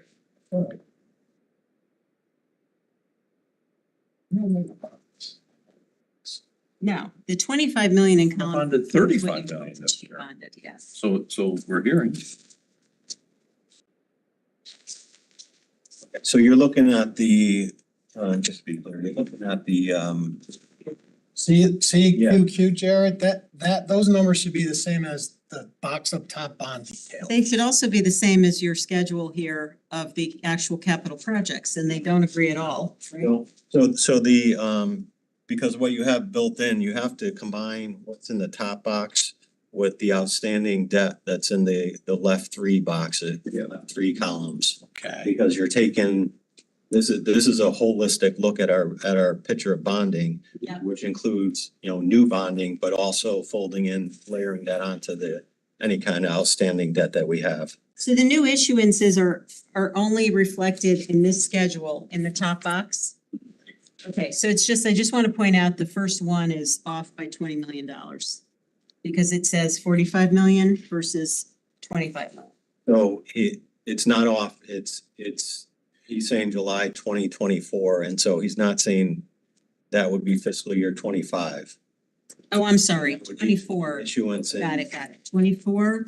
But okay, so but even that's 37 million. 37. Right, and so where it gets really complicated. So you, I think one of the things that he's considering in there is the bands from the previous year that have to be rolled into that bond.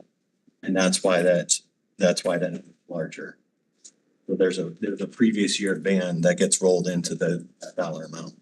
And if you have the 2 together, that's what it is. So that would be 37 plus the 20, Plus the 8 million, right? 45, 7 and 8, That's 37 and 8. 25, right, yeah. 42, 42. It's just I guess if you're looking for a worst case scenario, that's the way to do it, right? Okay.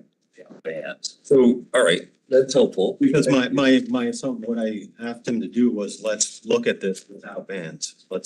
So this one is without bands, because this number is 35 at the top. There's two charts.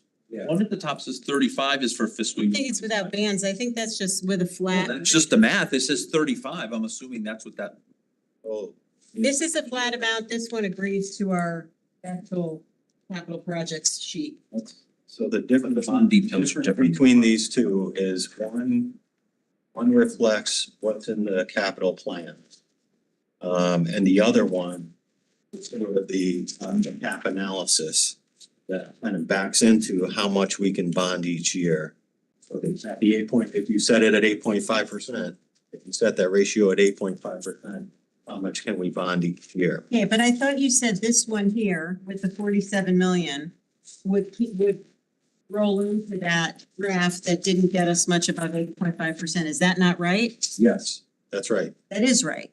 So you're saying if we're comfortable going to 8.71, we can afford to do everything, the town can afford to do everything on the schedule. As long as you drop down to 30 million a year Exactly. after that, Exactly. which is. Which can I is just just say, comical. is, you know, at some point, and I know we're gonna talk about the Board of Ed, you know, and the reason to do this is we have to have some kind of realistic plan. I mean, I know it's easy to say we're gonna have to make decisions and prioritize, but we've encountered this before. We had to redo schools. And we were over our cap that year, right? So, I mean, at some point, I think it's, you know, it's tough to go out only 5 years when we have these big moving things over the next 10 years, including WPCA and some of the Board of Ed stuff. The WPCA is another story that Right. We're still waiting on that report from the consultants to be able to know exactly what the priorities are and timing. So if that's the, so based on what you're saying, we cannot afford to do what's on this page, because if we were to do what's on this page, and then we're gonna be 5 years out and limiting ourselves to 30 million of bonding a year, which is probably, If with inflation and with all the big things looming, is probably not gonna be adequate, right? if we wanna stay at 8.7, if we're comfortable going to 8.9 or 9.4 or. The numbers are what they are. And so if you, I think it is what it is, given the assumptions about growth and budget, about the rates of bonds. That's what it is. If we stick to the 5 years at the amounts that the Board of Ed proposed and the town and WPA, and then limited everything to $30 million after that, that's what it would be. There's a lot of, it's a budget and it's a capital budget, and so there's a lot of assumptions built in here. I mean, the Board of Ed numbers are in 28 and 29 are scary enough. But yeah, the real scary part is WPCA, if you ask me. So, because that's the curveball that could just be taking us Well, we- way out here. I mean, I'm not, Chuck, that there's different ways that that's gonna be paid for. We Yeah. haven't discussed that We yet. don't know what We don't know if we're WPC gonna is gonna bond. be, and we don't know if it's gonna really go into the town's percentage. Yeah. You really don't think that WPCA is gonna self-fund everything they need to do? No, Not out there. Right? But some portion of it, yeah. So you think some part's gonna come through taxes and some part's gonna come through. It depends how big the bill is, but like, that's the whole point of this. The next 5 years, if I'm reading this correctly, is 45 million. It says 50, but I'm not including this fiscal year. That's like, WPCA. yeah, right? So 45 million for the next 5 years, that's like a quarter of the number we heard, right? Like 200 million. kind of. Most of it was in the facility in year 6 through 10, but Oh, so to me, it's not even, because we don't have the plan for WPCA yet. It's not, I don't even. so it's in the $30 million year. But just for That's the budget. Yeah, I think, Right. you know, and I understand this goes out, we've got some big numbers in here. But what this is telling us is that fiscal 25, which means bonding next July, which means stuff we're gonna be asked to approve in this fiscal year, is $37 million worth of stuff, right? Right. So this is real. Right. This is what you're gonna ask for this year. So we're saying, No, well, you can put a caveat on that. I'm not saying that. I'm saying that right now, as of what we know right now, okay, but that's the plan. That's the whole, that's why we're here, right? The plan that you're putting in front of us says that you anticipate putting forth projects for approval that will result in $37 million of bonding 9 months from now.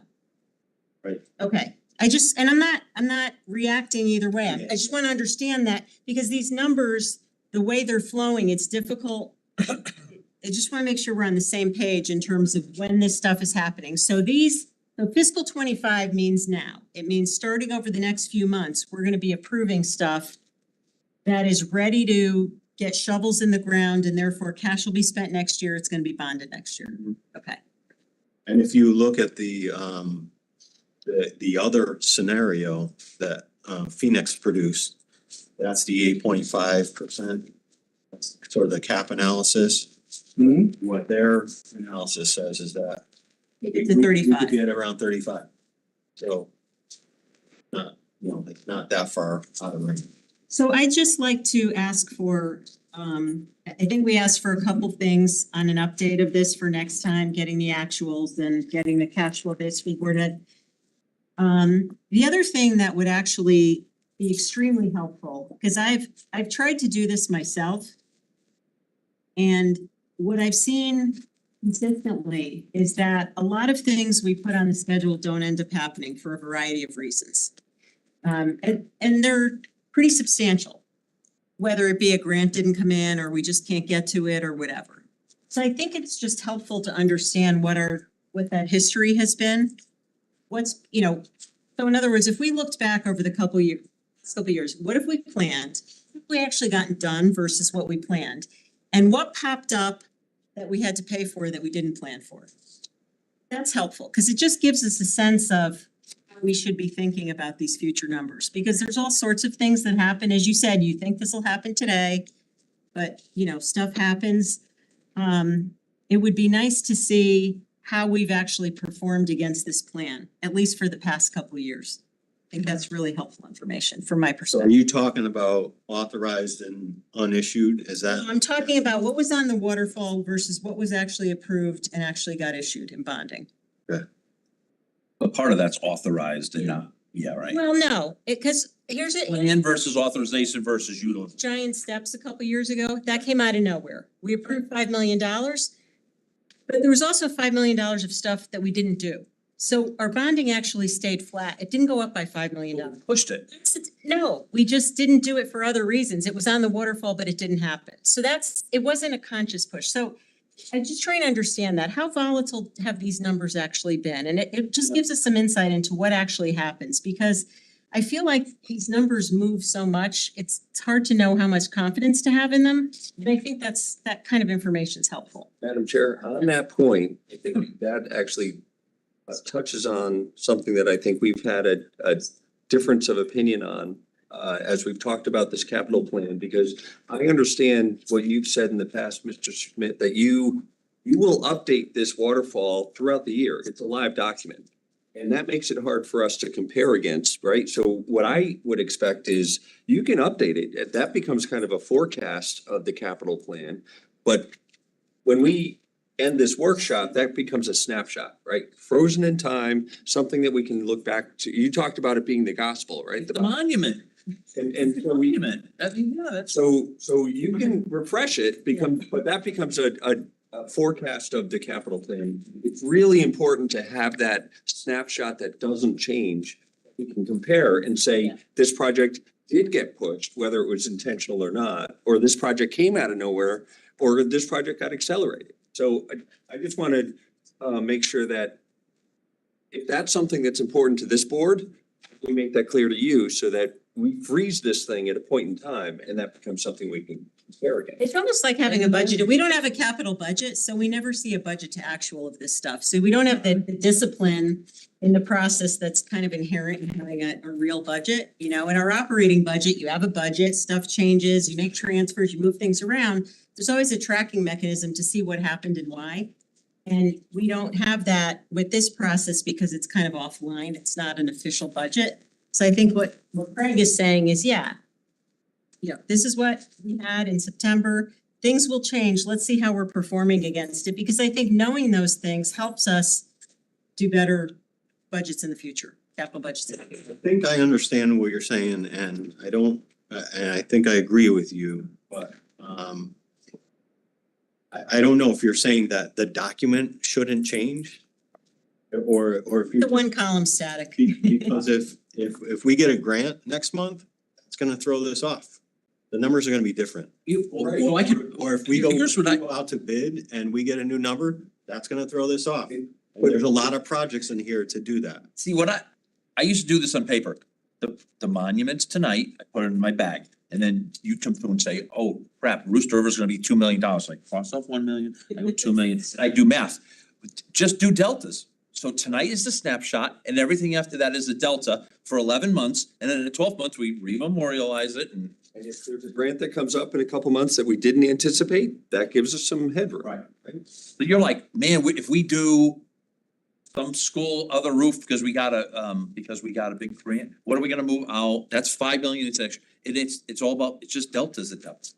Because that was a frustrating part with me. We did this last year, then a month later, there's a new list and I'm like, what the hell changed, right? So you gotta walk out of here tonight, I think, with, again.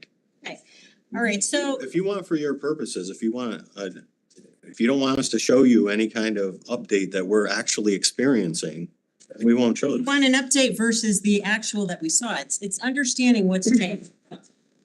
It's okay for it to be So you want- dynamic. so you want- a snapshot? And Just then like we do for the operating, we have quarterly reviews where we kind of see. different than what Mr. Curley's saying. He's saying you want it to stay static and you're saying change it based on. No, he's based saying- on- Total states. Which means this is this was the budget, meaning the capital workshop. Here's a change. And then here's the change. So this is my new forecast based on all the things that have happened. New project, old project went away, whatever. Same as we do with the operating budget. Some of these things, and then here's the other complications, that some of these, let's say that there is a project that, increases because we got a new estimate on it, right? And so that's gonna put us over what well over, let's say, what the cap is for that year. We gotta then, and this gets to the issue of, I know you guys wanted a change document, a change analysis. If I take that and I wanna update the capital plan, it has a cascading effect it's gonna play out to the next year and the following year, the following year. We should be looking at. And the following year. And so those are the changes. So one change may actually have. We've always looked at that as part of this workshop every year is the change since the last one. So you could kind of see what was getting added on, what are new projects coming on the waterfall that we didn't anticipate, what got moved a year because it hadn't get moved, so. And then after Mr. Walsh, I'd love to move to the department heads if we could, but Jim? Okay, so we were just talking, or you were talking about fiscal year 25. Yeah. On the town side, I got a quick question. Is there gonna be any remediation work that needs to be done in 25? Because I don't see anything on the next page of even $1 of remediation work for any new projects. Yet, when we go to these meetings and listen to Mr. Rummer, he talks about remediation work being started and moving forward. So are you gonna plan on paying that with cash and putting that number in the budget? Cause I presume you are, if you're not putting it down on this piece of paper. If you look in 24, and the list, you'll see the 11.5 that was. And fill remediation, right at the bottom of the list, yeah. Well, that was the whole construction project. Is that all the remediation work is contained in that for the entire town? So that's That's building, rebuilding Penfield and taking care of the stuff that's under there, right? Right. But I'm talking about, forget Penfield. I know we're paying that with cash. I know how that's being paid for. Matter of fact, you have a number in there, minus 11.5, because we're paying it for cash. I get that. Is there going to be any remediation work of all this toxic waste that was spread throughout the town that we have to worry about anymore for bonding? There likely will be, not from bonding, let's say, not from bonding, because there's still money in the remediation account. There's still money. Take care of I it. just wanna make sure there's nothing else. How much is left in that remediation account? $7 7? When this was passed, it was about 7 million. Okay. And we've done 38 of the 40 sites. I remember we went through an analysis of this last time and the berm was still an open item. And there were a couple of sites left, right? And we had money put away. We had been putting surplus for it. Right. That would actually be a good thing when we get an update of this, because I think there's two things that would be helpful. Jim's question, where does that stand and is there adequate cash? So that tells us why none of that should be on this list. And also, we I think owed an update on Penfield for the next meeting. So with Penfield, does anything belong on here on Penfield, or did we actually appropriate an adequate amount of money? Because we don't know where the bids are, we don't know what's going on. It seems like work is happening, but we haven't gotten an update on how much that thing is gonna cost. So if it were to be over the amount, presumably some portion of that should be on here as well. Or it's gotta come from the remediation account. So that's another item that would be helpful as well. So And I guess, there's 11.5 million in fiscal year 24, but Penfield's not supposed to be done until after July, right? So this is cash. Does it matter because it's all offset from a cash flow? Oh, okay, yes, okay. I was gonna say, from a cash flow perspective, it should say there's some money in 2025 and then a cash equivalent there, right? But okay, I'm with you, yeah, All right. it's gonna net zero. Okay, should we go down the list then of the, if it's okay with everybody, 'cause I know we have department heads and others who've been waiting patiently. Is it a deep dive? It's not a deep dive, but maybe just briefly. So should we start with the capital over $1 million? Yeah, so DPW is at the top of the list. Yeah. Just focus on 24 and 25. Well, they've got numbers and yeah, maybe they The can, intent is to focus on 25 and if there's new stuff, because. they can briefly tell us what they put in here for the rest of the years, but It's done. someone here, who's here from DPW? John Catel's here. John, It tells you. come on up. Well, I don't know if you should start off on PW. You wanna, let's John. Yeah, no.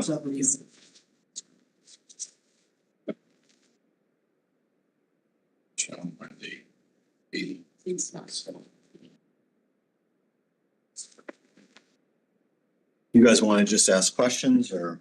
Well, John, do you wanna, why don't you Yeah. yeah, what, if, are there any highlights you wanna point out and then we'll go into Q&A? Actually, before you start, I wanted. Certainly if there's anything new. So the 24 number for roadway capital improvement, which is the paving plan, that first item on there. Yeah. So we went through and, reconciled everything that's been done and everything that needs to be done. And so you see there that, it's all funded by other sources. So the other sources are, there's $2 million in the operating budget, for paving. And then what we are going to be requesting is that the balance of that be funded by the FY 23 surplus to continue to fund the catch-up paving for through the end of the year, because there's a need for additional funding. Effectively, the $2 million that's in the operating budget gets us through the fall of this year. But we would need additional funding for the spring to keep up with the program. So I think so basically that number then, if that's the intent and you left it in town bonding, because we haven't voted on it yet, presumably, right? To allocate surplus to that? From other sources. Okay. Yeah. No, He's talking about these two. oh, right? 24? Yeah, this year. Before, right. Oh, so I'm sorry, what line are we? I'm The confused. very first line. That's the only new thing in 24. That's why I want to start with that. Oh, I'm sorry, I'm under. You're an over $1 million, wait a sorry. minute, so 24, you're saying then 1,945,077 you're gonna ask for from surplus? Surplus from the 23 surplus. So I would just say, if that's the, we asked for an update on the. You got an update last meeting. Last meeting, we got an update. You guys are, okay. But this looks like you're gonna be asking for $2 million for the rest of our lives out of Another 1,000,009 this year? operating, right? Like 25, there's 2 million other source. That's that same money, right?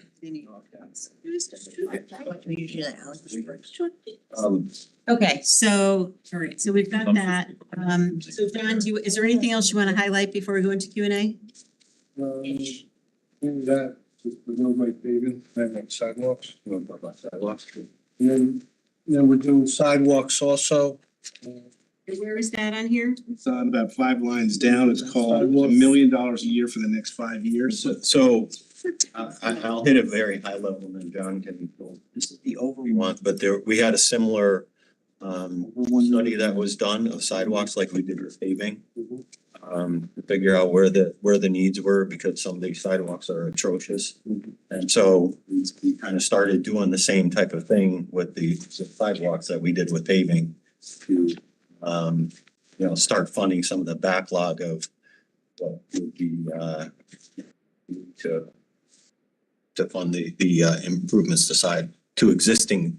This is solely for existing sidewalks. There was a presentation on the roadway plan. Is there a plan to present the sidewalk plan? You guys keep talking about the sidewalk plan and that you have it done, and we are not seeing it. Yeah. Like, well, how are we supposed to look at this stuff if we're not educated about that you have a written plan done, completed, right? It's 100% complete.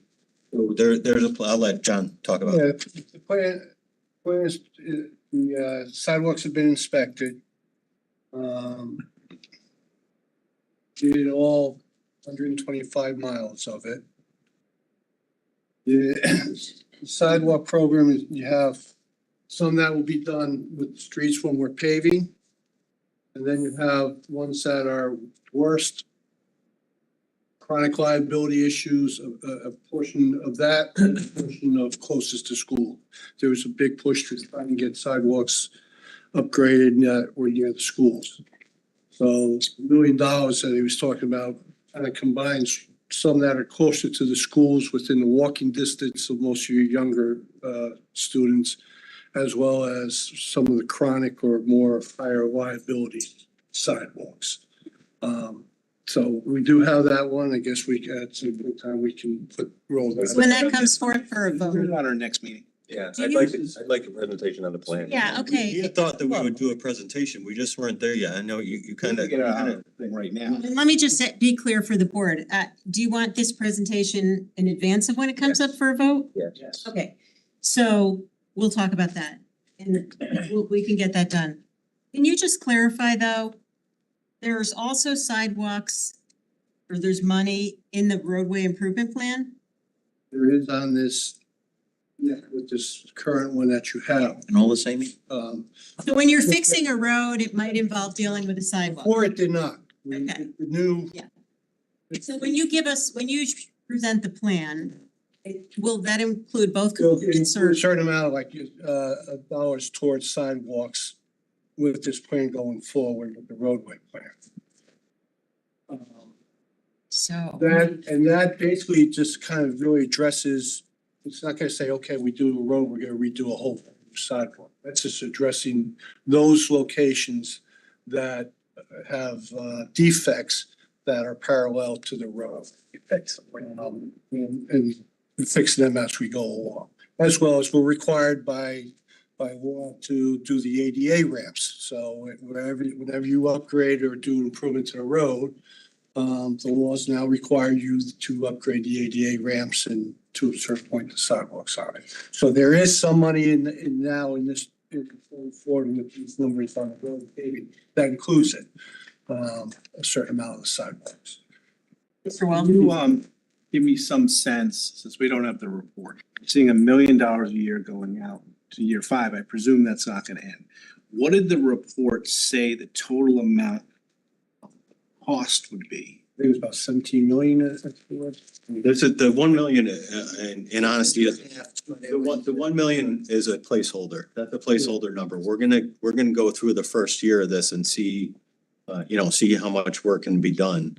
But that's a placeholder. Were you saying you're gonna see how far $1 million takes you? Every sidewalk in town. 17 for those. I'll let John. Fix every defect in town with $17 million. Is that accurate? Yeah. Statement? Right, today's dollars right now. Over how many years? 17 years? It's, right now, we have, okay. The way it's broken out is, you're not spending anything on the excellent sidewalks. We got about 600,000 on sidewalks. We have about 12.8 million on fair sidewalks. We got about 3.2 million on sidewalks, and you got another few $100,000 on replacement. So of 125 miles, there's about $17 million of work right there. Now, the question is, if you gave me $17 million right now to go fix these, I can't get that done. But is it $17 million in today's dollars? So Today's right now. time it's gotta be more, right? 30 million by the time you're done. Operating budget. So yeah, it This doesn't, operating budget thing, people? We're gonna bond this every year? I think part of the analysis, and this is why we haven't done a full presentation on this yet, is that we have to look at that and figure out what's kind of, just like we do with paving. What's the backlog that we need to take care of that I think is legitimately reasonably can be done through bonding, and what should be put in as a base number for what needs to be done every year. what do we spend now in the operating budget on sidewalks? 80,000? I was gonna say, not even $100,000. That's been the At the same time, I just wanna point out, it's. And that's really, that 80,000 was really for us to buy concrete or Okay. buy some asphalt and have us go and fix, some But we've had extra money in the DPW budget every year because like this past, we had a very mild winter, right? So you guys saved a lot of money. And I know you did some stuff with, some of that was redirected elsewhere and some of it turned into surplus, right? Correct. So, that's another thing that we should think about. This money turns into surplus every year when in reality, there might be I know you can't just decide to do this on a dime, but if we've got the money in the operating budget, especially as it gets more expensive to borrow money, not sure it makes sense to, probably makes sense to. This is a Smith Richardson bunker project. It's the same thing. It's the same thing. We said we were gonna replace the bunkers over what, 8 years? And we said every year we're gonna just give a little more money, and we funded it over 8 years, and after 8 years, all the bunkers are beautiful. Should do the same thing with this, cap it at 10 years or whatever, allocate the money, just suck it up and put it in the operating budget. It's perfect, it's a perfect example this is perfect. Chair, to your point, that's why we have in the first year of this, there's other sources of $1 million, because we're proposing that another $1 million of the surplus be used to fund that first tranche, that first of the sidewalks. So how much of, Okay, how gotcha. much of the surplus is in this? That's my question. All 8 These million? these two items. Just these two? Oh, nothing else? Okay, right. Yep. Yeah, Mr. Curley? Just one thing, and I know we don't want to go down a rabbit hole, and I look forward to the presentation when you're ready to provide it. But I will say that I noticed that there's a lot of DPW work of late with the road work, and some of that included sidewalks. I was disappointed to see that on some of the strips of road in town, there was a mix of concrete and then new asphalt sidewalks going in between another section of concrete. And I just think that part of the plan needs to be some consistency there. And I hope when the plan comes forward, that's part of the consideration, because I think mixing blacktop and concrete for sidewalks as you drive down miles of road, it just doesn't work. I hear what you're saying. Our current method is we are replacing in kind. If concrete was there, we're replacing with concrete. If asphalt was there, we're replacing with asphalt. The other item in there, you'll see maybe in front of one house, you might see all concrete and you might see maybe 6 or 8 foot length of asphalt. A lot of times that's because it's right near a tree and the roots lift up the concrete. So we have to pull the concrete out of there and put it in with asphalt because the roots are still gonna keep growing. Asphalt's a little more flexible. And depending on what you can do with the root, I mean, if it's a small root, yeah, maybe you can cut it and still maintain the integrity of the tree base. If it's a big root, then you're faced with taking down the tree. Understood. So that's why I know exactly why, I agree with you. And we're not, when we're picking some of these sidewalks, you'll see, yeah, it's concrete here and it's brand new. And you'll have some sections that are the old one. Well, if there's no defects in that, we're not replacing it. I've had many residents ask me, well, it look horrible. Well, we're not there for aesthetics. We're there for reducing the town's liability. I have so many dollars to fix and reduce the town's liability. And that's why it's done that way. But concrete will last longer than asphalt. Concrete will last longer than asphalt, but unless you're next to a tree.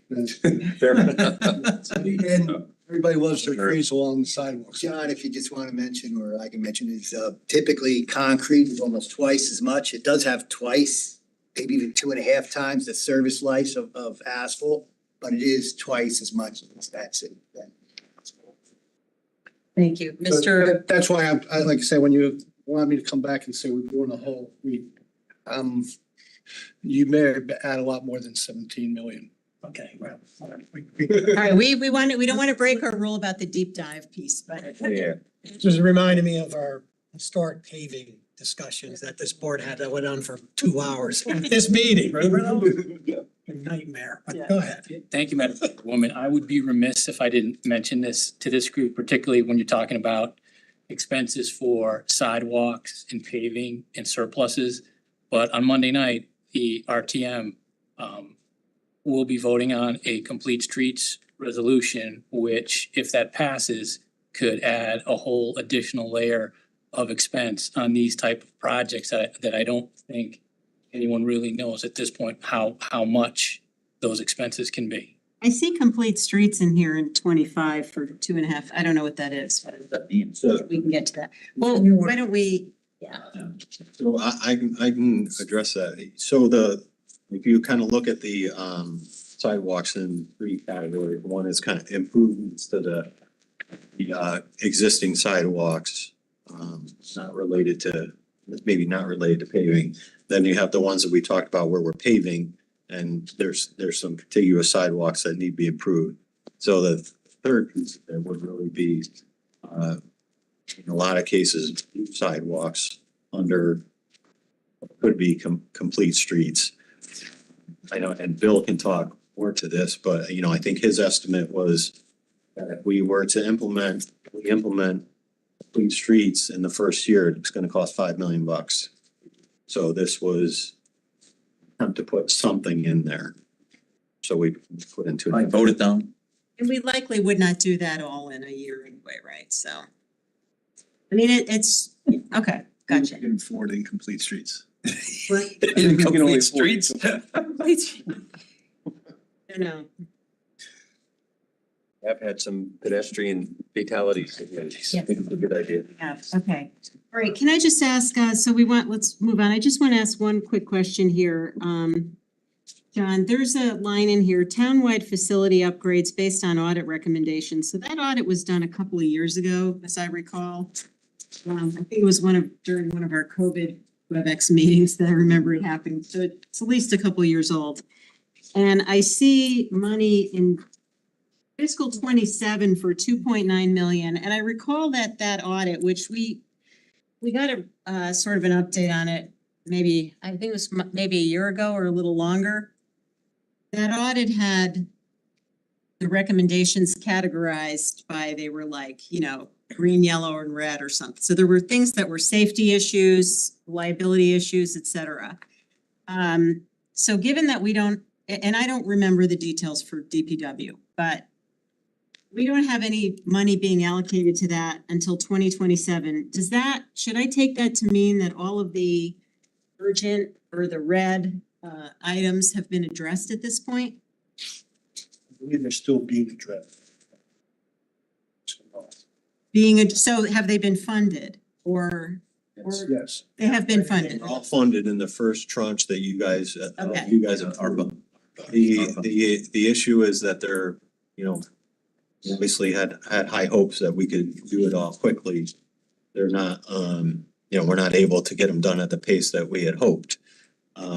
And so there's not the need. We're continuing to But we don't need any more money for that stuff. So everything urgent. So you're confident that We're working on we're priority. good till 27 okay. I don't have anything else. There's one last general question about sidewalks, just general. The 17 million, is that it? Like you guys doing all those sidewalks? Or is that hiring a third party? That's hiring out. That's all I get. Thanks. We currently have 2 vendors been working with me right now. That's, and we can continue. Great, thank you. Thank you, John. Is that it? Thanks, Sal. Thank you, Jackson. Overall, transitioning away. I'm a winner on this one. Bill, by the way, you may as well move up. Bill, you got it. Let's early. I have a question, but I want to make a comment. I personally don't want to hear about every bridge in $1 million. No. So if we're just gonna go through this, so we can paraphrase the bridge. Yeah, no, I think, Bill, just take us, what are the highlights, new items, or things that have substantially changed in terms of scope or dollars? Yeah. Well, let me just have it. So I have a question about other sources. And fiscal year 24 is skewed by that $11.5 million. I get it. But where's all this other source money coming from? It's not all surplus. So like fiscal year 25, $15.5 million of other sources. But this is grants? Grants, it's grant. That was just that question. some of them are projected and some of them are actually that ones that have gotten approved. So some of it is surplus, like the stuff in 24 is surplus, that 5 and change up top, right? But most of this is grant money for other sources. Yeah, in 24, the Turney Creek is not surplus. But everything else is. Okay, got it. That's a good answer. All right, thanks. Right. Highlights, Bill. Okay, Rooster River, is a new one. That was the state bond. That, I think we presented that and that was approved. So I think I can move on to that. Brookside and Congress Street, those are lot zip bridges. With, years ago, last year, the designs were approved. And we have, we're started the design process now. So assuming a year to a year and a half for design completion, then we would start the construction. So there's, right now we have it in for spring 2025 for that. Stratfield Road, pedestrian improvement, RSA construction. That was another state bond that we received $2 million for. The boards last year approved, or actually this spring, approved the design. And so now when we do the construction, it will be 100% covered for the 2 million. Same with the Post Road or Jug Handle. It's Post Road, Kings Highway East, the auto body, and auto parts store that's there. You don't need any money. You got all these grants. Well, that's where a lot of this, comes into play. The road safety improvements, new sidewalks, complete streets. That was, as Jared had mentioned before, if the complete streets, and then there's other projects involved, it would say come out to 5 million. So we were figuring, let's just put it in the middle at 2.5 million. To give you an example, and that's how dynamic these things are. Just about a week ago, we got a petition of 200 people wanting sidewalks on Churchill Road and safety improvements. So obviously when there's a petition and neighborhood support, that gets our attention. So that would be included as part of this. So why not put 5 million in there? Why 2.5? You do it all in a year? Well, that's Why not basic. spread it out though? That my point is it's only 2.5. Why not put the other 2.5 in the following year or the year after? Well, we could do that. It mattered, to be honest with you, it matters if the ordinance passes, because if the ordinance passes, then we're gonna have to do it. If it doesn't, then there's an allotment, and it all depends on the roads being paved too, to be honest with you. Can I ask a question? Sure. So if, assuming the ordinance passes, and I mean, complete streets could mean anything, right? It could mean putting a stripe in the road, it could mean putting a roundabout in, it could mean. a That's lot of right, different yeah. things, Right. Correct. So is it fair to assume that some of those types of improvements may also be eligible for the types of grants that you have here? Or do you anticipate that anything we do there would be complete out of pocket for the town in terms of infrastructure cost? Well, for right now, for fiscal year 25, a lot of it would be, I gotta be careful because it really depends on what type of grant. Yeah, we don't really know what we're talking A about. lot of the grants are for disadvantaged communities, and so unfortunately Fairfield's not eligible. But there are some that are possible. The LOTSIP grant, which we already have, on the list, Kings Highway, Grassmere Post, all those are in. And the state and MetroCog have delayed like this year and next year's because they know the prices went up. And so they're reserving, quote, this year's pot of money to make up for any cost improvements. Okay. And so that's how it works. So the honest answer, it's maybe. Some might be eligible and some might not. This is a kind of a very high level guess is what I'm hearing from you based on Penfield. Yeah, because it's gonna also depend on the amount of streets that are paved and where they're located. In Greenfield Hill, we don't pave as much, but there was a section of like 5 blocks of Stratfield.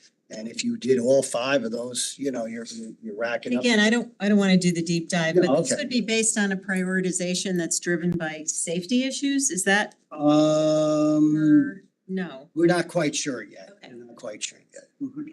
Okay, all right. It could be prioritized with the. Yep. Other questions? Hearing or anything else you want to tell us, Phil? Traffic signal improvements, much like the sidewalk thing that you're anticipating. We have hired a consultant and they've given us a 5-year traffic plan. And so the cost that you see scattered across, that's for each year to catch up on the signal improvements and ADA compliance and trying to get a central station so that like if a light goes out in Stratfield, rather than having some sensor out there to verify that it's blinking or not working, we might be able to have a control center. Have ARPA money? Yeah, we did. And Numbers Drive, Crosswalks and. Numbers Drive, Yeah. putting in Lights and traffic crosswalks. signals. It was just in that one spot? I thought it wasn't a, Spot. well, it was a couple of spots. Yeah, no, I'm glad you brought that up. The ARPA is covered 1 million, but we knew that this plan was gonna be 3 to 5 million. And so what has the ARPA money been used for at this point? right now, it was for the design, the beginning of the design right now and the inventory. We have a complete inventory of every town-owned signal. And we even extended the preemption, being that we're in the fire training center here. We had them look at the preemption on the state roadways, Route 1, for instance. If we have preemption, the state doesn't take care of that. They throw that on as our responsibility. So we included that as part of our inventory and as part of our plan. That's included the preemption as well. The preemption is when the firemen can just make the lights turn green. so That's they correct. can That's right. generate down Post Road. Mhm. Okay.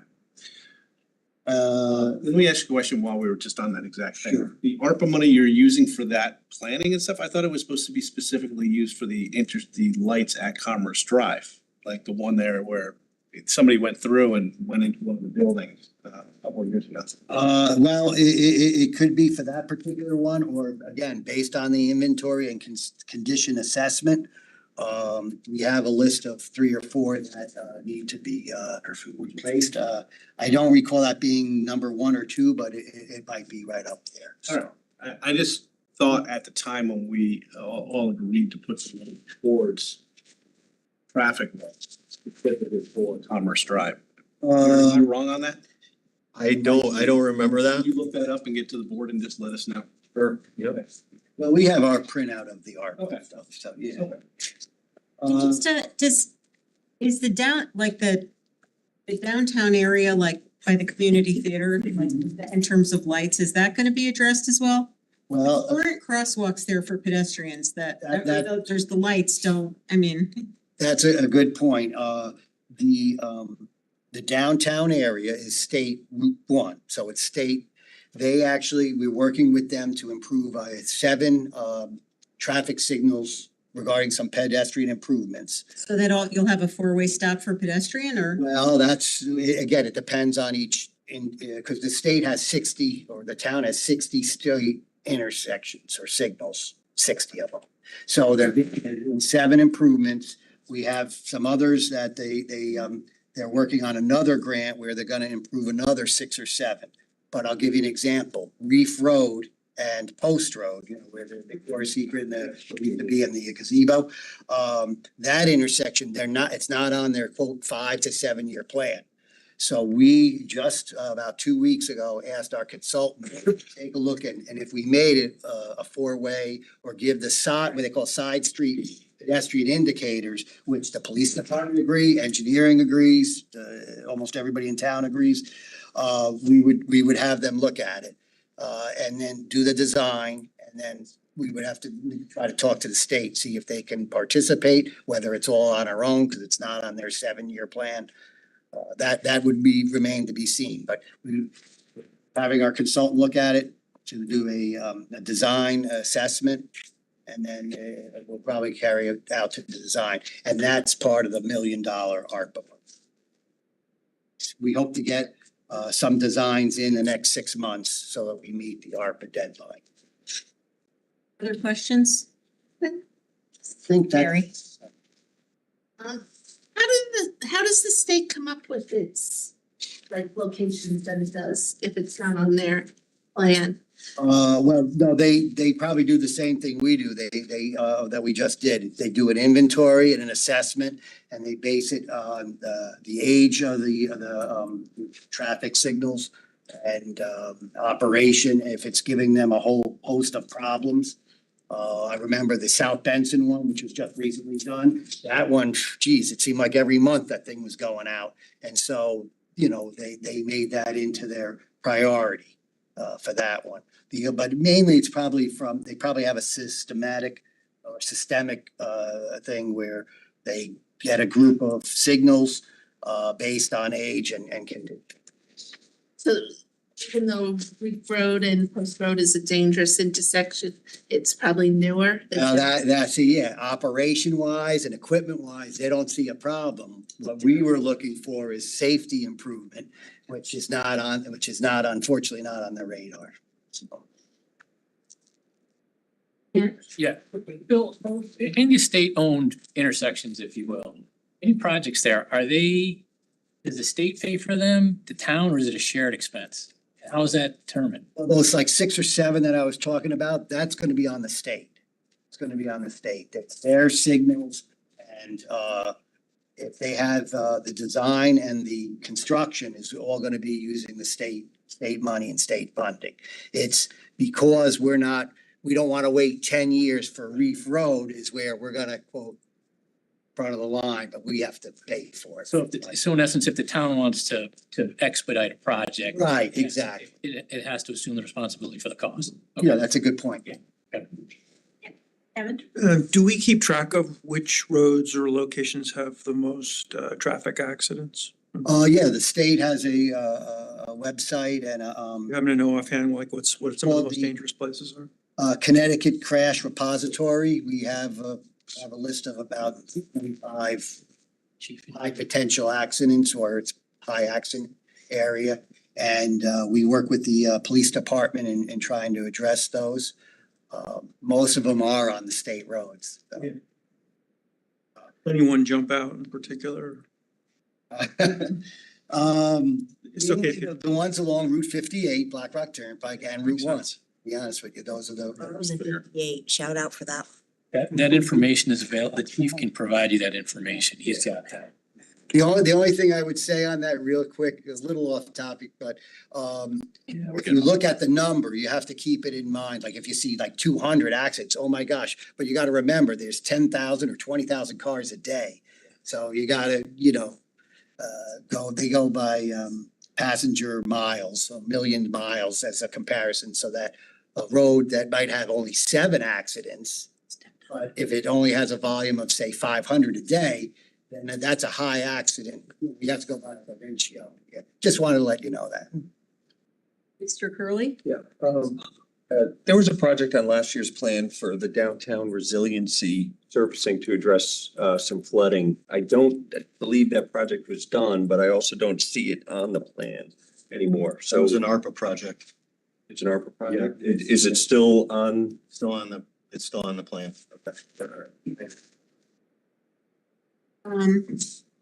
So I have one question. Does anybody else have questions for engineering?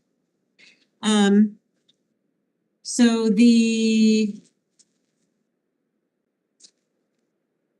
tide gates, are these numbers updated? Yes, I thought we have, there was gonna be a study and there were, yeah, same as with the traffic signal and we have gotten a draft, it's only a draft. They've done, I think, 26 of the 32 tie gate inspections. There's 6 more that we have to do. They haven't quite finished, but we said for this meeting, we wanted to at least get some numbers. So the numbers you see in there are based on this report. They rated them in different categories of high, medium, and low priority. And so what we did is, I think it was the first year, they folded the high priority where it should be addressed. And I think it was 739,000 here. And then there were 2 that were on the proposed chart from conservation and we merged them together. We merged So them. what am where am I seeing the, because I see I think it's 7.1 million. Where, what, am I? Oh, no, the 7.1 million, that's a whole different project. Okay. That's So the, where are the, where are the rest of them then? Non-recurring. oh, they're not. Oh, they're under. Smaller ticket item. Yeah, because they were under $1 million, that's why. Okay, so that's somewhere in that, Second one down. Oh, yeah, we didn't even do the Non-recurring. non-recurring. Yeah. and that is highlighted. Okay, so that is starting, okay. So, gotcha. And no other sources for those. Those are ineligible for anything.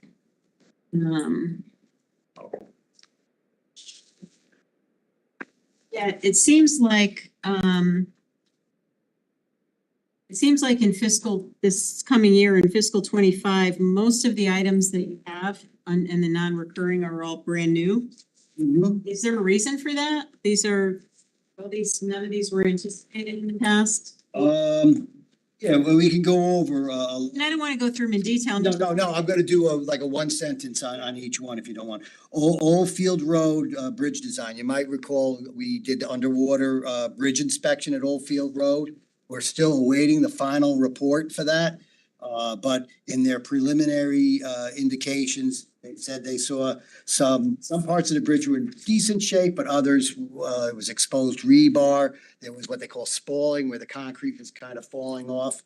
And so, in anticipation of a poor report that's gonna be forthcoming, we put it in on fiscal year 25 for the And design. before you go through, and even if it's one sentence on all of these, I guess what I was more getting to is, did we do something that caused all these projects to pop up that we didn't know about before? I mean, was it as a result of some it's just odd that in the current year, we have all this new stuff. And I guess, where did it come from? Okay, the Old Field was based on, as I said, the condition inspection. If you go down further, but it's really for fiscal year 25. Yeah. Literally a week ago, state contacted us saying that Morehouse went from fair to poor condition based on their biannual or every 2-year inspection. And so that's why we've put that in there just basically as a placeholder. If we find that it's, as we delve into the report, it's possible we could shift it the next year, but, when a bridge is listed in poor shape, you should start to tackle it within 1 or 2 or 3 years because it's still gonna take a year to design, maybe 6 months for permitting. So that was a state inspection that. Yes, that was a state inspection, that one. The Meadowbrook Road sound barrier was, a couple of RTM members had, the Meadowbrook Road, right before Home Depot there. There's a sound barrier that is a constant maintenance headache. And so we've put it in there for a replacement, for the sound barrier there to do a new one. Flood protection, climates and resiliency, erosion control, that is, and it's in the 14 points, that's the Flood and Erosion Board, where they wanted to update their master plan. That was from 2015, and they wanted to update it. And so that's why that one's listed in there. The storm system improvements, matter of fact, just today I got town is gonna be paving a neighborhood next year, but they also want us to improve on the storm drainage system. There's another street that is on the list that for 1,200 feet. You say they want us.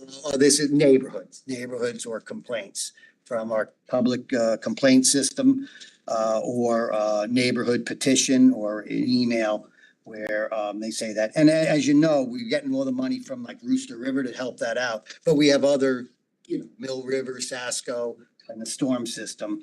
So that's why that one's listed. The McKinley School, that's a grant that we applied for. We hope to get the results in a month or so. The state did comment that it was a great application. It's a competitive grant. And so if we don't get it this year, there's no doubt in my mind we'd get it next year, but we have it listed in because if they give us the go ahead, we'll go with that project. So those are the ones that you might not be familiar with. So it sounds like it's a combination of like feedback from neighbors. We have public feedback, yep. And some state inspections that are causing these things to pop up. Okay. That's correct. That's grant opportunity. And then, yeah, grant opportunities. Yeah, I would expect that, if it's a safety issue or anything like that, clearly it's gotta get higher on the priority. So that makes sense to me. But we already have a whole long list of things like the school HVAC, right? And it seems like by putting these all in this year, you're kind of bumping other projects that have already been in the queue. Is this an issue of, and look, I get it, squeaky wheel gets the grease, right? But, I guess I'm just curious about how they all ended up in the front of the line. Yeah. Again, once we realize that they're both on the capital plan, whether it's you, whether it's Jared, whether it's myself, or whether it's this board to decide what, slot, that's something that's for discussion. There is a possibility one or two of these might, just as you mentioned at the beginning of the meeting, get pushed, back. And then hopefully not, but there might be one surprise that we don't even know. But I'm just trying to give you advance notice. I'm sure they're all worthy, but I do find it curious that they all ended up in the I'm current. trying to give you advance notice so that if we meet again in March, that you're familiar with them and we remember these discussions. And the other thing, Bill, I think to Craig's point is, does this happen every year where you're gonna get a bunch more, neighbor complaints and things? I mean, we this is, I don't know how many millions of dollars that is in few million dollars. Yeah, with the non-recurring, it's not as impactful as the. Yeah, but it's still Yeah, it adds up. $1 million, right? That's whatever, 10% of our total. Yeah. Mm-hmm. So can we expect this type of stuff to be popping up? Because we don't have any of that accounted for in future years, and I guess maybe we just don't know what it might be, but Right. it seems like, we're kind of maxed out in the future years, and we're not gonna have room to add these kinds of things in going forward, if this is how they arise, you know what I mean? Well, again. Pointing that out. Right. Yeah. But an erosion board, they think, it's important. We do too. No, to Craig's point, I think they're all Sound barrier. worthy, but I just think that Right. if this is how it happens, then, it seems like we should expect that we're gonna have more of these every year, and if it's a few $1 million every year, that's, that's. Run out of bridges at some point. Yeah, right. Although I think we've done over a dozen. Drainage It's and. done well. All right. Yeah. So like you mentioned the Meadowbrook sound barriers, which I guess is I've been fighting for a sound barrier for 30 years, for Henderson Road, and we've. Oh, Henderson, okay. So it's kind of curious. You that need this more is effective a RTM. You should. TM rep, Mayor.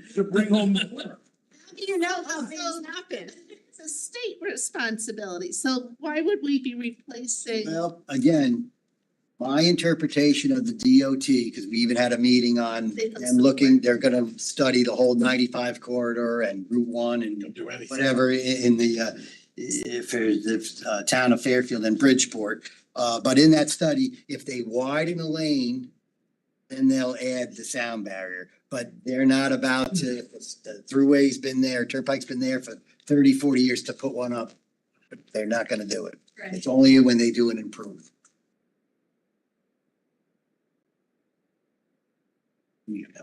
All right, let's move on. Bill, thank you very much.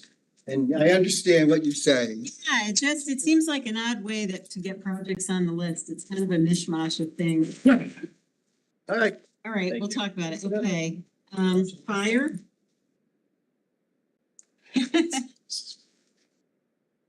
Sorry, chief, didn't mean to keep you here so late. I did your AO, you talked. I like. It didn't do me any good using the facility, but so.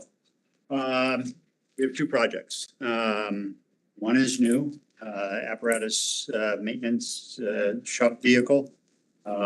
This is not a vehicle that's typically on a replacement plan because it's a uniform fleet. We get as much life out of it as we possibly can. It is now 12 years old. And this vehicle is heavy-duty pickup truck that also has a small lift gate on the back and a crane, essentially a crane to lift heavy items. If he has to go out, the mechanic has to go out in the field and replace a tire, being able to lift that on and off the truck. Mechanic comes out, in addition to servicing our vehicles, comes out to support major fire or emergency operations. So he would help with moving equipment if we needed to, either to the scene or helping us pick up. So that is in our 14 points and in the and for $130,000. The other item is the ongoing station renovation projects. As you know that we were funding that initially at $250,000 a year. So this is this, I'm sorry, the 600,000 that you're referring to. So this is in fiscal 25 for everyone's reference. Okay. And we went out in the spring for the Station 1 bathrooms. We have dormitory bathrooms on the second floor of this 80-year-old building, I should point out. Bathrooms, as we have discussed previously, never been renovated. Existing equipment, existing fixtures, existing, it looks like an 80-year-old bathroom. And as you can imagine, over time, our concern is what is behind the walls and under the floors of those bathrooms. We have lead, we have asbestos that is part of that. We went out to bid in the spring and the bids came back. I mean, this was a project, that we're anticipating, that would fit within the $200,000 upgrade. Bids came between $450,000 and $625,000. So we are going out to bid again, provided this project gets funded by the Board of Finance. Those are the two projects I have. Questions? Then there's capital, the overrun capital. Not in this year. No, no, yeah, not, okay. Until 26, okay. Yep. Questions? Thank you. Thank you. Good to see everyone. All right, and then Parks and Rec is next. Anthony. Just saying, huh? Is Anthony, He's on TV. There he is. yes, he's No, all good around. evening. Good evening, everybody. I hope you guys can you hear me? You're in every direction we turn. with the Oh, multiple beautiful. screens. Sorry for that. Got a big face, a medium-sized face, and a small face. It's only 9:30. It's too early for Anthony. Way too early. I was not expecting this. Call you back in an hour. Yeah, thanks. Thank you. But I just want to give a PSA to everybody that's in this room right now. The new microphone system is amazing. I can hear everything, but I can also hear. I apologize in advance. I'm sorry. We can hear the side conversations too, so I'm not calling anybody out, but just keep that in mind. They're very sensitive. What did you say about you, Anthony? Say anything No, about no. you? No, nothing. It was nothing. There was nothing negative. It was just side conversations. Again, They're not that good. No one said Matola's a jerk? No, I didn't catch that one. Let's wait till we're up. All right. Anyway, sorry for the sidetrack there. That's good. So for Parks and Recreation, there are a bunch of projects on here. However, nothing is new. Everything was on the chart last year. They just have moved up a year, and I think I may have added a couple playgrounds to the out years that are 5-6 years down the road. The only change that we did make was for this upcoming for fiscal 25.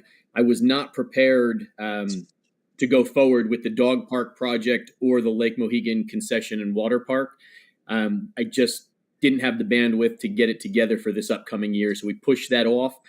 So I've got 5 projects or so sitting there for fiscal 26. But again, I think what will happen there is we'll just look at that and reprioritize, and kick a couple of those down the road again. But that was really the only change that I had.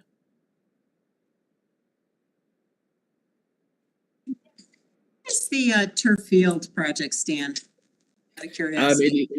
It's in the permitting phase right now. It went through zoning board of appeals already, and now it will be with planning and zoning conservation next.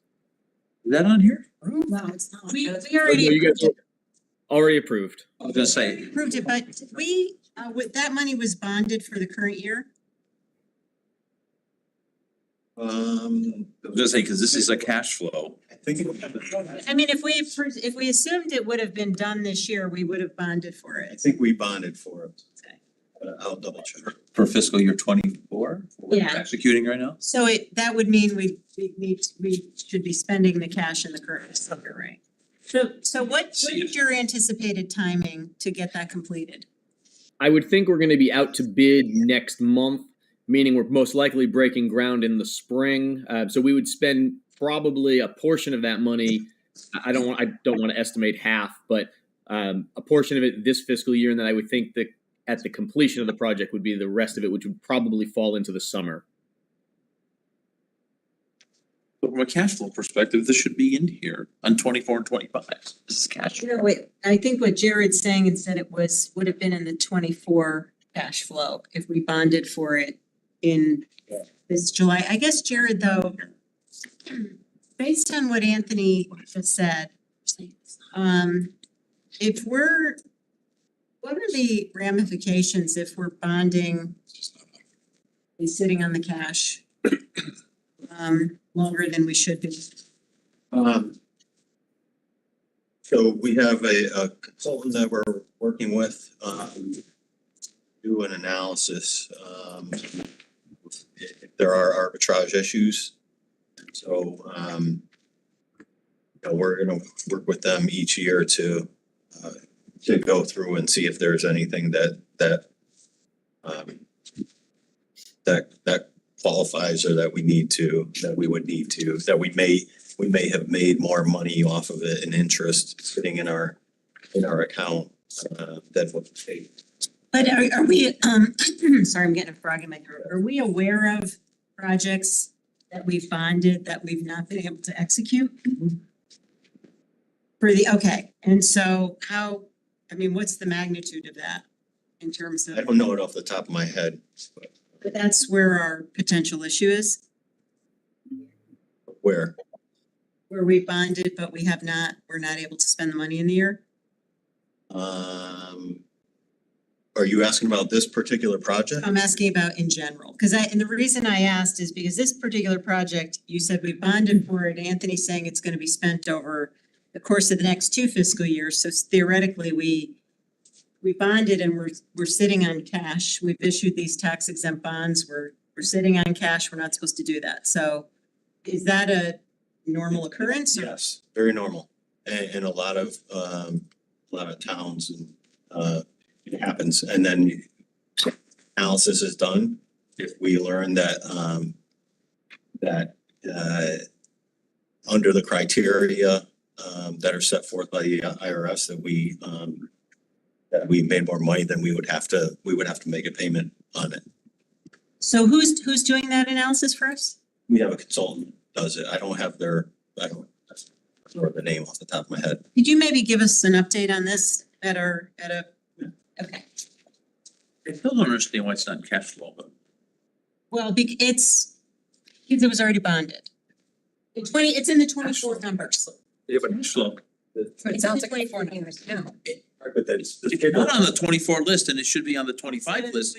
Yeah, well, the 24 list doesn't agree to the total. Right, Remember, the right. 24 list is $5 million short. So, It should be in the 25 list too, because it's gonna go through fiscal years. well, it should be, but the cash flow actually occurred in 24, which is We'll what. take a look at it. Okay, Madam Chair. yes.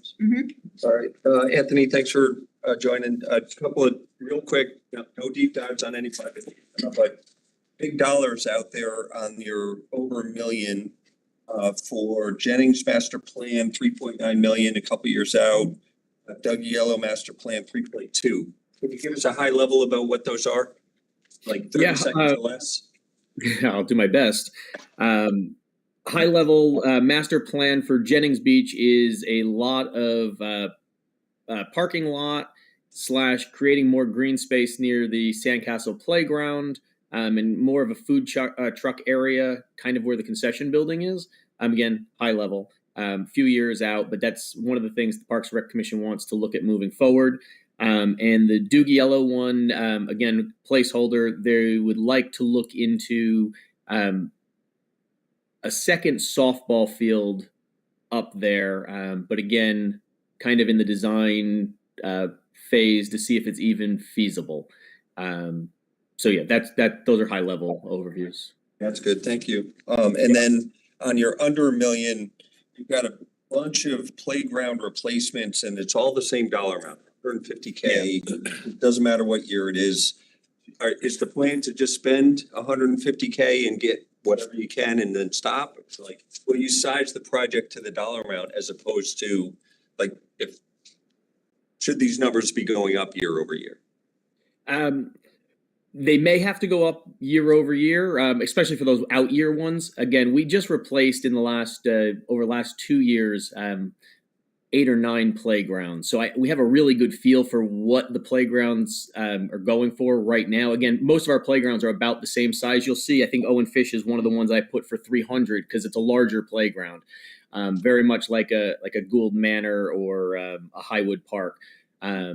But the smaller ones are all running us in the 150, really 125, 130, and then I've built in that little cushion because sometimes there's excavation that has to happen and additional fencing and stuff. But we've been spot on for the most part with those. But those are all today dollars, and we're talking about spending those several years out. So inflation's kind of pushed that up as well, right? Yep, and so I try to look at these numbers every year and adjust them as we go. But yeah, I mean, we could always build an escalator in there if we need to, but okay. I don't think it's worth overinflating them right now. Your ARPA projects, I recall, also all came in a little bit under budget, right? So most of them, this may have some cushion in it. Mm-hmm. Yeah. All right, and then I'd be remiss if I didn't ask about the driving range. 275 this year, is that encumbered? Is that going to be completed before spring? What's the plan? That should be completed before spring. It went out to bid. We had one bid, and we are trying to negotiate with that vendor right now. I believe we have a meeting with them on Monday or Tuesday of next week. Okay. And then that 275 was advertised as phase 1, and phase 2, it looks like you've got not for this upcoming fiscal year, but a year later. Is that your That's correct. Yep, that's correct. Okay, that's it. Thanks. Any other questions, Kevin? Have you identified a location for a dog park? I have not, so that's still TBD on there. We've had a couple ideas that we've picked around, but not sold on one yet. I don't see turf anywhere else in the plan for the next 5 years for incremental fields. And I know that was a point that's come up numerous times. Yep. The last conversation that we had with the administration and with the Fairfield Athletic Foundation, I believe is their official title, was that the town was going to take on doing the first field at Ludlow Middle School, which is what we're in the process of doing now. And then the expectation would be that they would potentially fund the second project. Which again, we were looking at South Pine, but those conversations have kind of stalled. So that's not on here at the moment. And I believe that when the capital plan, I could be wrong, Jared could correct me. I believe when the capital planning workshop group met, I don't know which meeting, so I apologize. It wasn't the last one though. There were a couple projects that were kind of kicked off the list and put into limbo. And I believe that turf field was one of them. That's true. Correct. You're right. Thank you. You're welcome. I lied. I have one more question. Sorry, I do have one more question. Last year, over the limit. You brought the lighting, the tennis bubble lighting to us, and that was declined. Yeah. I guess I expected that to come back in some form or fashion, but I don't see that on the list. No, the price Maybe isn't going down. So yeah, I mean, I've brought that project a handful of times. It was shot down every time except the one time, and then one time we went out to bid, it was over budget and it was shot down again. So yeah, I've kind of just kicked it to the curb. But that is costing the town in maintenance, right? Because I think part of what your discussion at the time was we're spending a lot of money to keep those antiquated lights operating, right? That's correct. Yes. But you haven't seen prices come down because we were wondering if the prices would eventually come down. No. No. You laugh. Prices have not come down on anything. No, is your answer. Yeah, no. No, I know you're chuckling, but I think, I recall the conversation was that the concern was that there was a spike in prices post-COVID, there were supply chain issues, blah, blah. And so we thought we might want to suck it up with the old lights for a short period of time and limp along. But they're not gonna last forever, right? So. No, they're not. So we may have ended up making a bad decision and it'll ultimately cost us more, but do they not belong on the analysis at some point? Or? Yeah, no, they definitely will need to be replaced at some point. So, we can put it back onto the chart somewhere. The lights may die next week and I'm coming back before you guys, in an emergency fashion or, in a fashion where it's not ideal, but, Emergency PO. yeah, I'm happy to put it on there, but. Should be. Okay. Thank you. Thank you. Any You're other welcome. Parks and Rec questions? Thank you. You're welcome. Thank you, guys. All right, Deputy Chief Wyatt on remote. They have just one project for 25. so Kind for of an extent. it's on the non-recurring capital page, right? Yes, yep.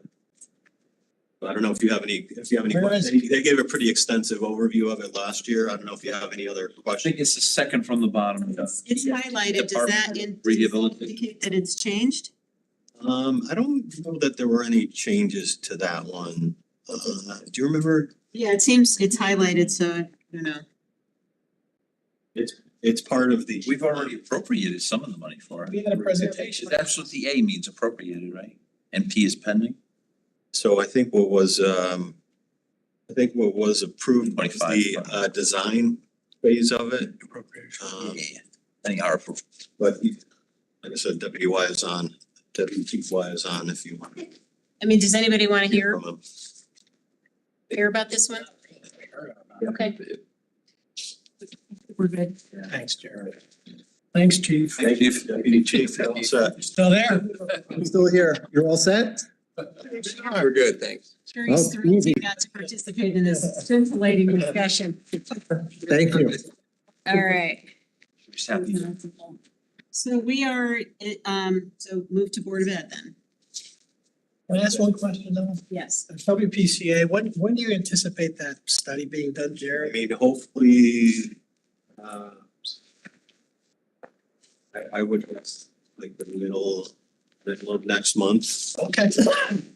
So is that study what's been referred to as the audit? There are three different components of it. Okay, Yeah, it would be a sub. but the main point of that study was to understand our future. Yeah, infrastructure. conservation and capital into it as well. Okay, All right, BOE, right? great. On board with that. Can I raise a point? You went to spend. Alrighty. It will help us with our discussion. That's why I want to raise it.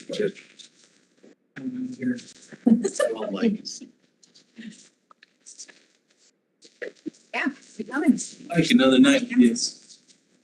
Great. Got good friends. Since they can hear us, I won't make any comment. No muttering under your breath. Except your Thanksgiving words. Thanksgiving I'm gonna say something nice. Invitation. Jerry. I want to remind everybody what we were scratching our heads over at the beginning of the meeting. So this detail, which I assume you're so this detail is on an approval date basis. And so you're going to explain to us the difference between that and the cash flow, correct? Yes. As you go along, all right. And I guess, so, and if it's okay with everyone, maybe just focus on the changes. I think we've been through this, Fairfield Public Schools waterfall for a couple of years. It's been pretty consistent in terms of the types of things that are on it, HVAC, roofs, boilers, vestibules, things like that. I think what's changed is that timing has shifted and dollars have changed. So if it's okay with everybody, maybe just focus on what's changed and how that impacts maybe the current year totals, and then, to what extent you've reanalyzed the numbers going forward and how we should think about those. Can we raise that point of inquiry first? Yes. I'll phrase it as a question. On this sheet, line 16, is there a number missing? It jumped out at me because it looks like it's the biggest number of all. Previously. Not looking at the bottom of the sheet. 58 million. Besides the totals, I think everything sums up to this column except that one. $22 million previously appropriated in the year prior. Oh, okay. Yeah, that same problem that we keep having. Okay, great, thanks. Oh, so the project total, so we don't have, okay, so these It would be like projects. the year before. Gotcha. That's all. So I'd like to start just real quick before we even dive into the capital planning document you see there. Normally what we would also have for you is, some of you are familiar with this sheet, which is our cash flow sheet. We do not have it tonight because there was while working through it and verifying numbers versus the waterfall, it was determined that there was an error on the sheet and it was calculating wrong. We're still working. Actually, it was actually taking state reimbursement twice on accounts, some, I wouldn't say all, but many of the accounts. So that's why you don't have it before you tonight, because we're trying to get it straightened out so it would calculate out and total out. So but are the correct numbers up in the sheriff's sheet? We do not, all of them are correct. We're tomorrow to make sure we get them up and running. So the risk is some of the numbers could go up because we could have double reimbursement. Exactly. So, and for example, and we haven't verified yet, with 17 million you see for Ed today, our first go around at it puts us at 19.4 instead of 7.5. So that's why we're working to verify those. And his sheet's updated as well. I'm sorry, I didn't hear that. The 17.6 number should be 19.4. Or is what we're looking at first round. That's why we're still verifying, we're still confirming where we stand with that. There's been a lot of back and forth with this sheet because of the air conditioning projects. It's not a standard reimbursement. There's grant money in there. So it was throwing the sheet off, and that's why we were unable to get it to you today. Only determined late last night, early this morning, that there was an error on that sheet. So that I wanted to point that out first, so that before we move forward. The other thing I wanted to point out is that as a lot of you have been here before, capital projects on the actual waterfall, as we move them forward or back, our waterfall automatically adds a 4% increase if we go up, it decreases if we come back. That's standard for our waterfall. What we did, one of the big ones and the ones I'll address first is the Dwight project. We pulled the seed money out of that project and moved it forwards 2 years. Normally we do a year for planning. We did 2 years because of the size of the project and the scope with the grounds and talk about sewer lines. And so I'm sorry, where is that? Where should? the bottom of the page right here under the green. Rebuilding. That's the 1.9 million. So we pulled that as planning money out. We planned it 2 years out as opposed to a year to give us the full time to get. to a So better- that's next year. That would be next year, yes.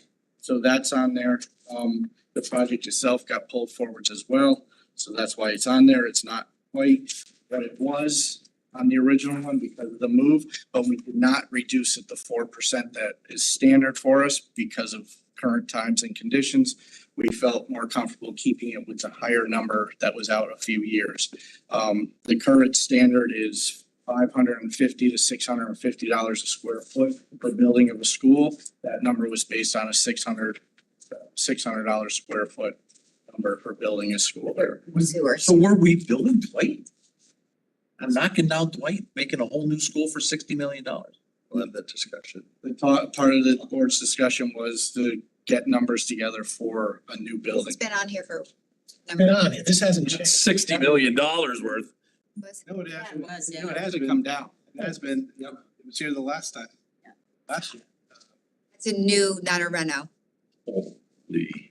Jacobson, aren't we supposed to hear this month, you guys are supposed to report whether we're going forward with, whether you guys are gonna go forward with that, whether there's gonna be structural change, and we're gonna go down in I'm numbers? sorry, I didn't hear your first part of your question. There was talk about, we were gonna hear in October. About redistricting. Yes, and whether there was a possibility you were gonna redistrict people out of Dwight potentially, so that we wouldn't need Dwight, and that's, I mean, Yes. personally, that's my hope, but you know, Yeah. my own, So your hope personal opinion. dashed. You're dashed. Yeah, we started a year ago redistricting. And one of the scenarios that we looked at per the point of can we operate in on a 10 elementary school basis versus an 11.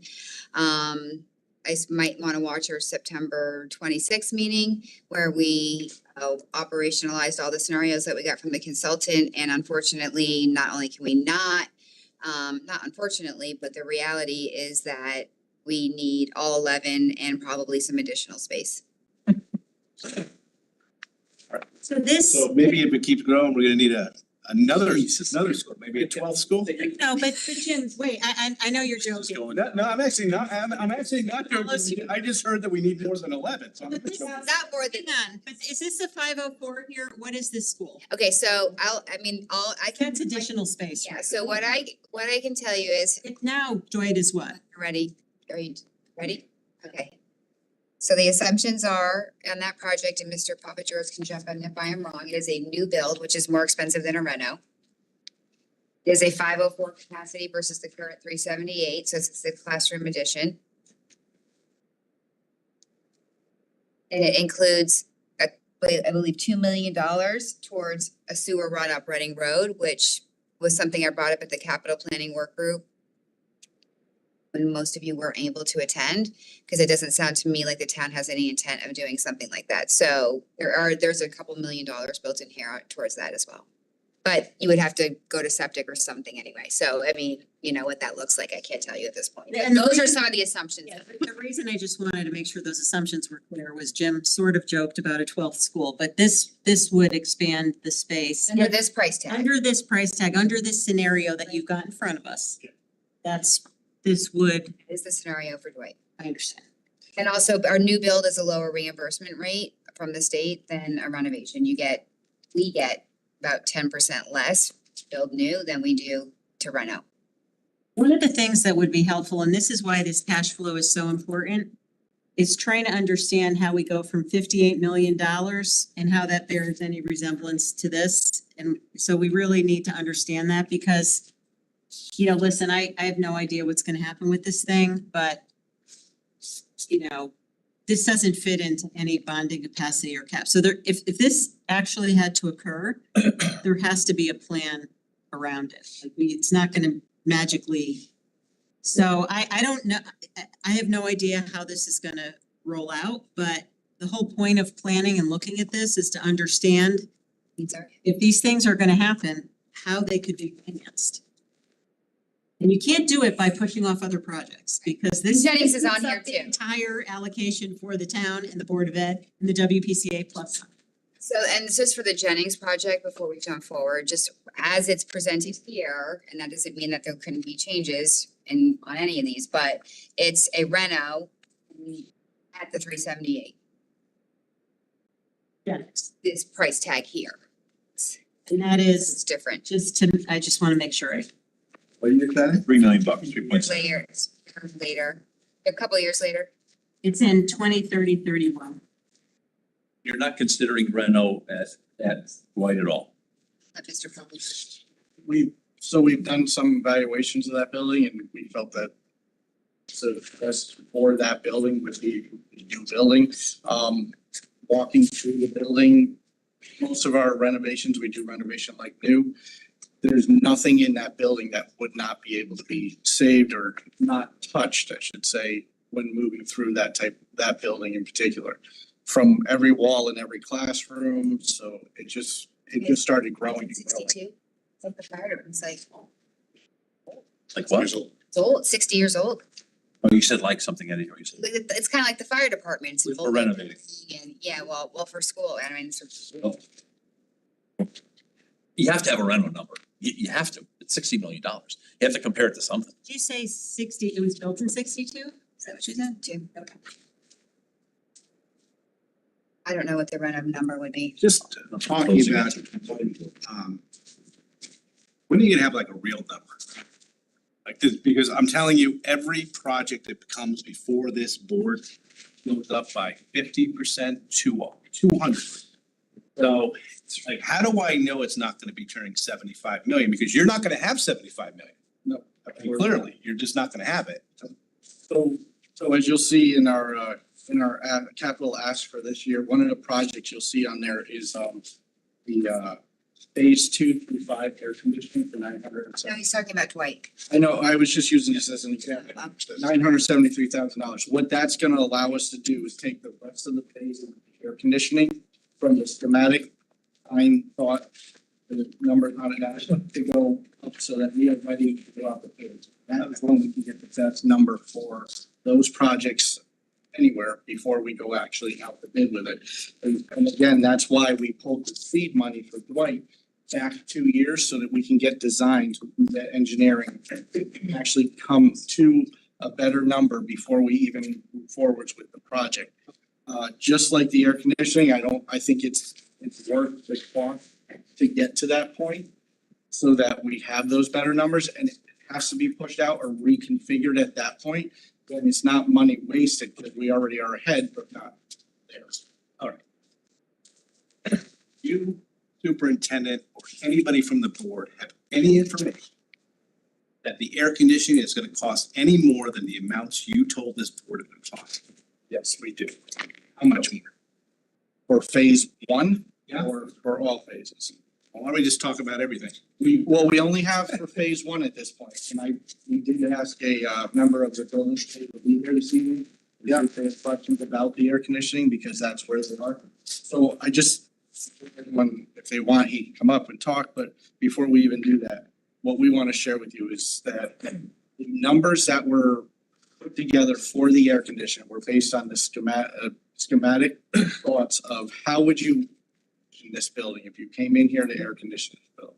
So we had an a consultant company come in. We said, do an evaluation of the air conditioning, give us numbers on what it costs to air condition this building. Okay, so there was I know there's been a lot of talk if you watch the public meetings about what was missed, what was not missed. There's a whole conversation about why there's such a big number difference, especially with one school in particular, Woods Middle School. The number grew greatly over this time.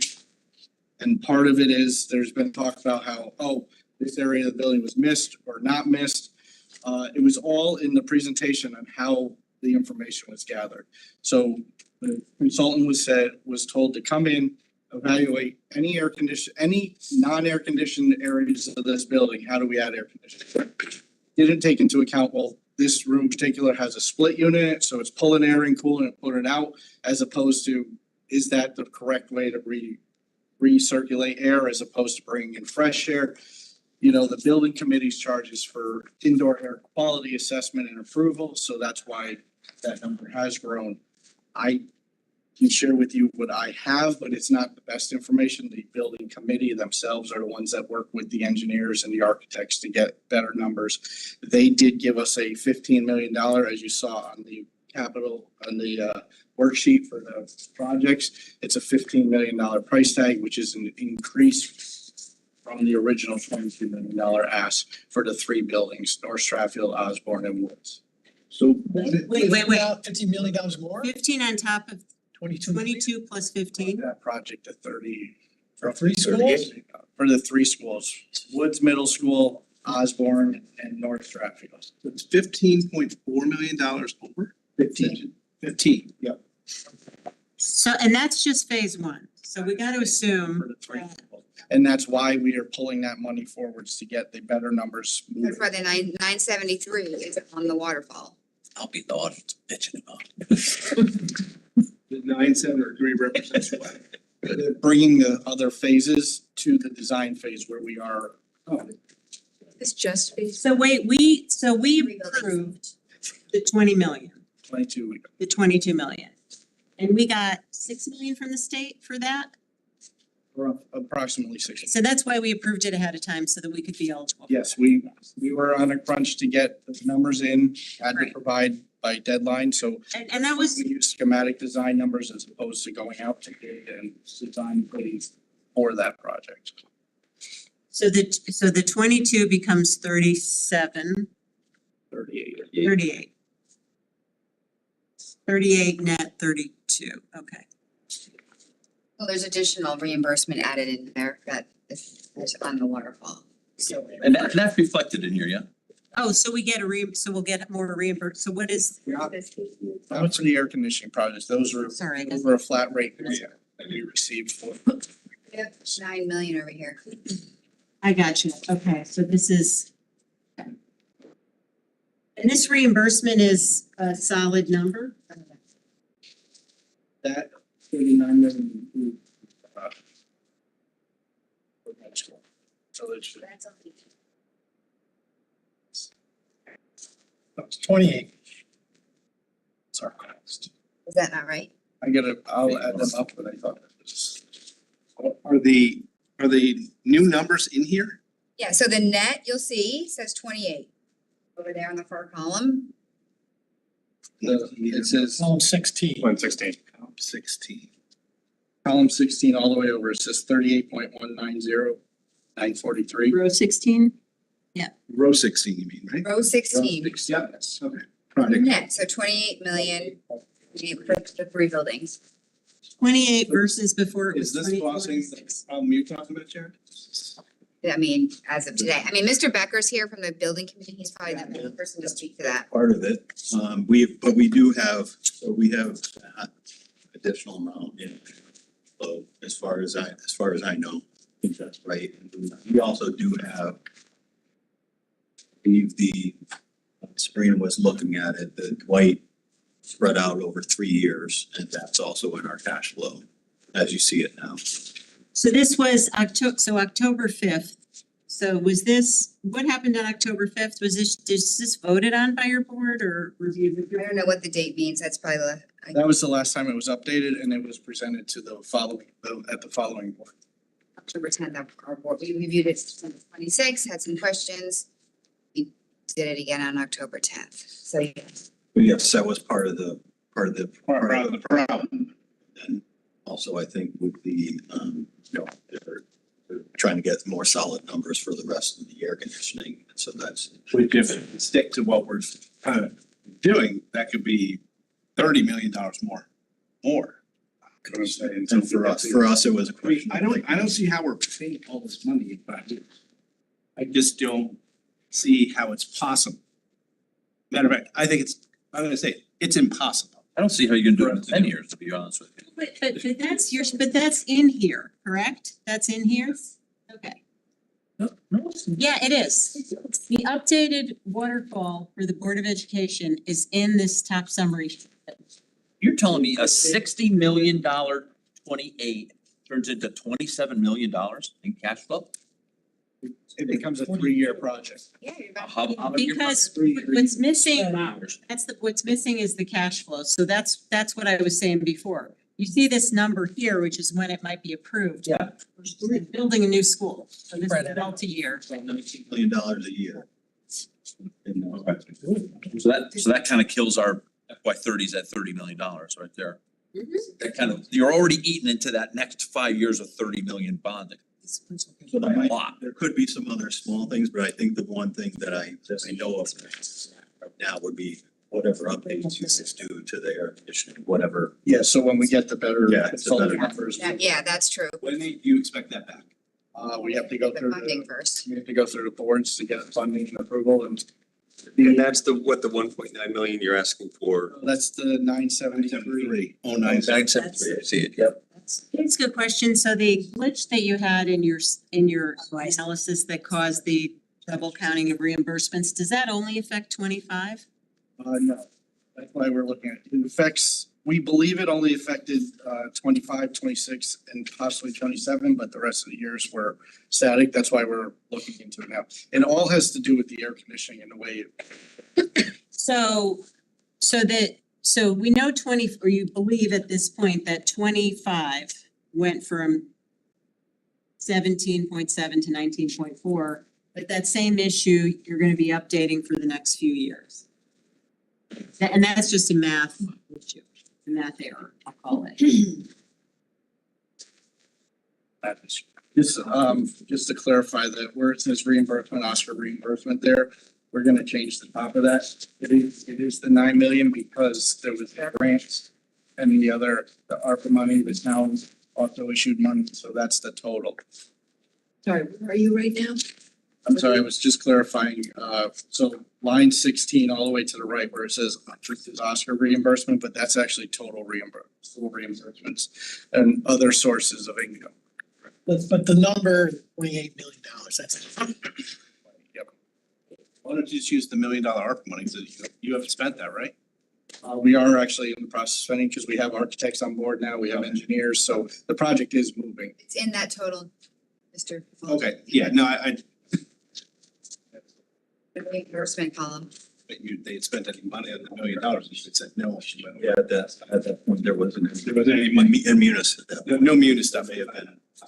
I would have to ask the bill. It'll get spent, don't worry. That's right, no, our board had a meeting on ARPA, or not ARPA update, and the $1 million, we're looking at stuff like that hadn't been spent yet. Yeah, it's just a matter of, I think they've spent money, but what bucket are you But taking? there is some money where we decided not to do the project that we haven't reallocated. No, I understand, I just wanna get, we need to get this number on the air conditioner like ASAP. We should bring that soon for us. We need a number, it's gonna affect all of our. What's line 16 through 21? Oh, the Dwight thing's gonna be, we need like accurate numbers on that. Sorry. Line 16 through 21 is the whole air conditioning thing. What's that number? I know it's total to 77 million, but I think you're putting some asbestos removal stuff. You go all the way over to the project total, Mr. DeWitt, line 37. Yeah, but that's district-wide. I don't care about your PV systems or your asbestos or your underground tank things. Yeah, I mean. Okay, so it's $75 million.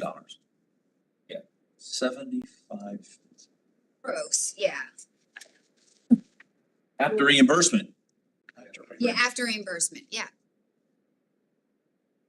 But if I'm not mistaken. But that's when it came out, it was 75. I mean, that's what it was, like years ago. 75 million, yeah.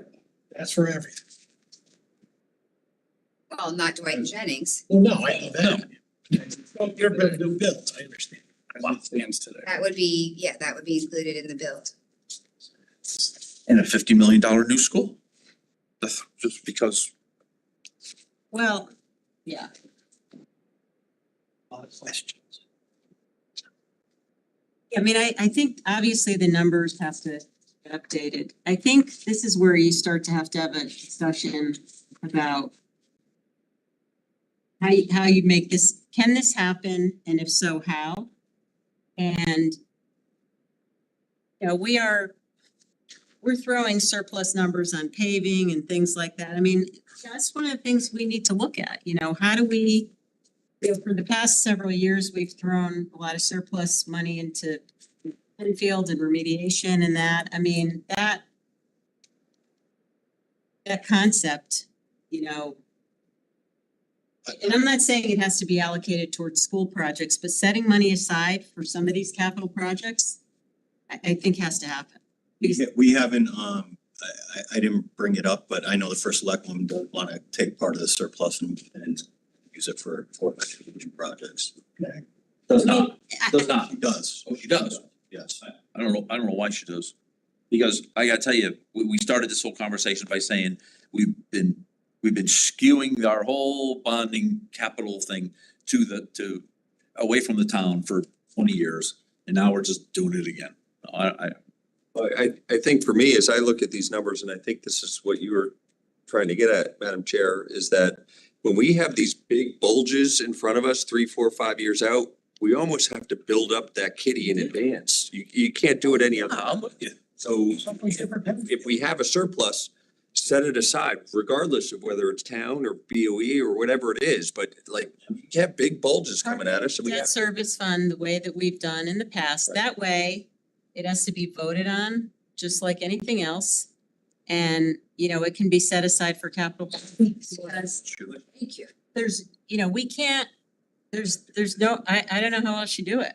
Other than make hard decisions, I'm either gonna knock down Dwight for 50 billion, or I'm gonna pay for air conditioning. I mean, those are tough decisions that have to. It's a given, right? All of these projects are gonna have to be evaluated based on all the information at the time, but there's no point in sitting here and going through this planning exercise. I mean, the point of this planning exercise is to know what's in front of us and say, how are we gonna deal with this? And if, you know, we could sit here and say, we don't believe any of this, go back, tear it up, do it over. That's one option. Or we think this is, you know, realistic at some level. And even if only half of it is realistic, we're still gonna have to put some money away. So something has to be done because we don't have enough bond. I mean, the bonding analysis, I'm not crazy about this thing with the, you know, cut it, you know, these big numbers and then we cut it to 30 million in 5 years. I mean, that's not gonna happen, right? And it doesn't even make sense. We probably want a steady amount to be bonded. And so I think putting those two things together, you know, there has to be a financing plan to deal with this. I don't think years 6 through 10 at 30 million is any more crazy than saying we're gonna spend $48 million.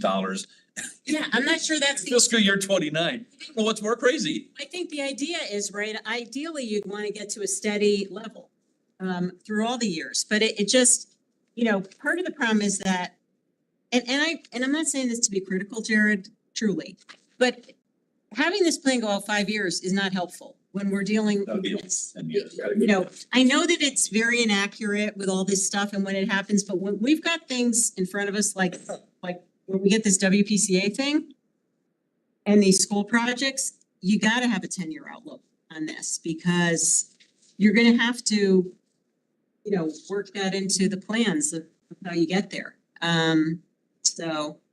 We have that, we have 10 years, it's just not. It's just not by year. By year. I get it. I understand. On our radar, we know it's there. I understand. And this is 10 years, that isn't, but at some point, yeah, you have to start looking at that because particularly if the objective is to try to keep some level of consistency in this bonding.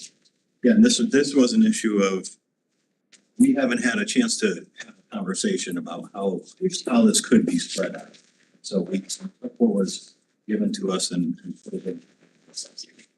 Yeah, and you know, and then this analysis, you know, can be updated to to try and figure out, you know, maybe some of these other things have other sources. I mean, I think we're pretty close now. We should pretty much know what our surplus is for this year, right? So, and we're gonna be voting on that soon. 15 meeting, right? So.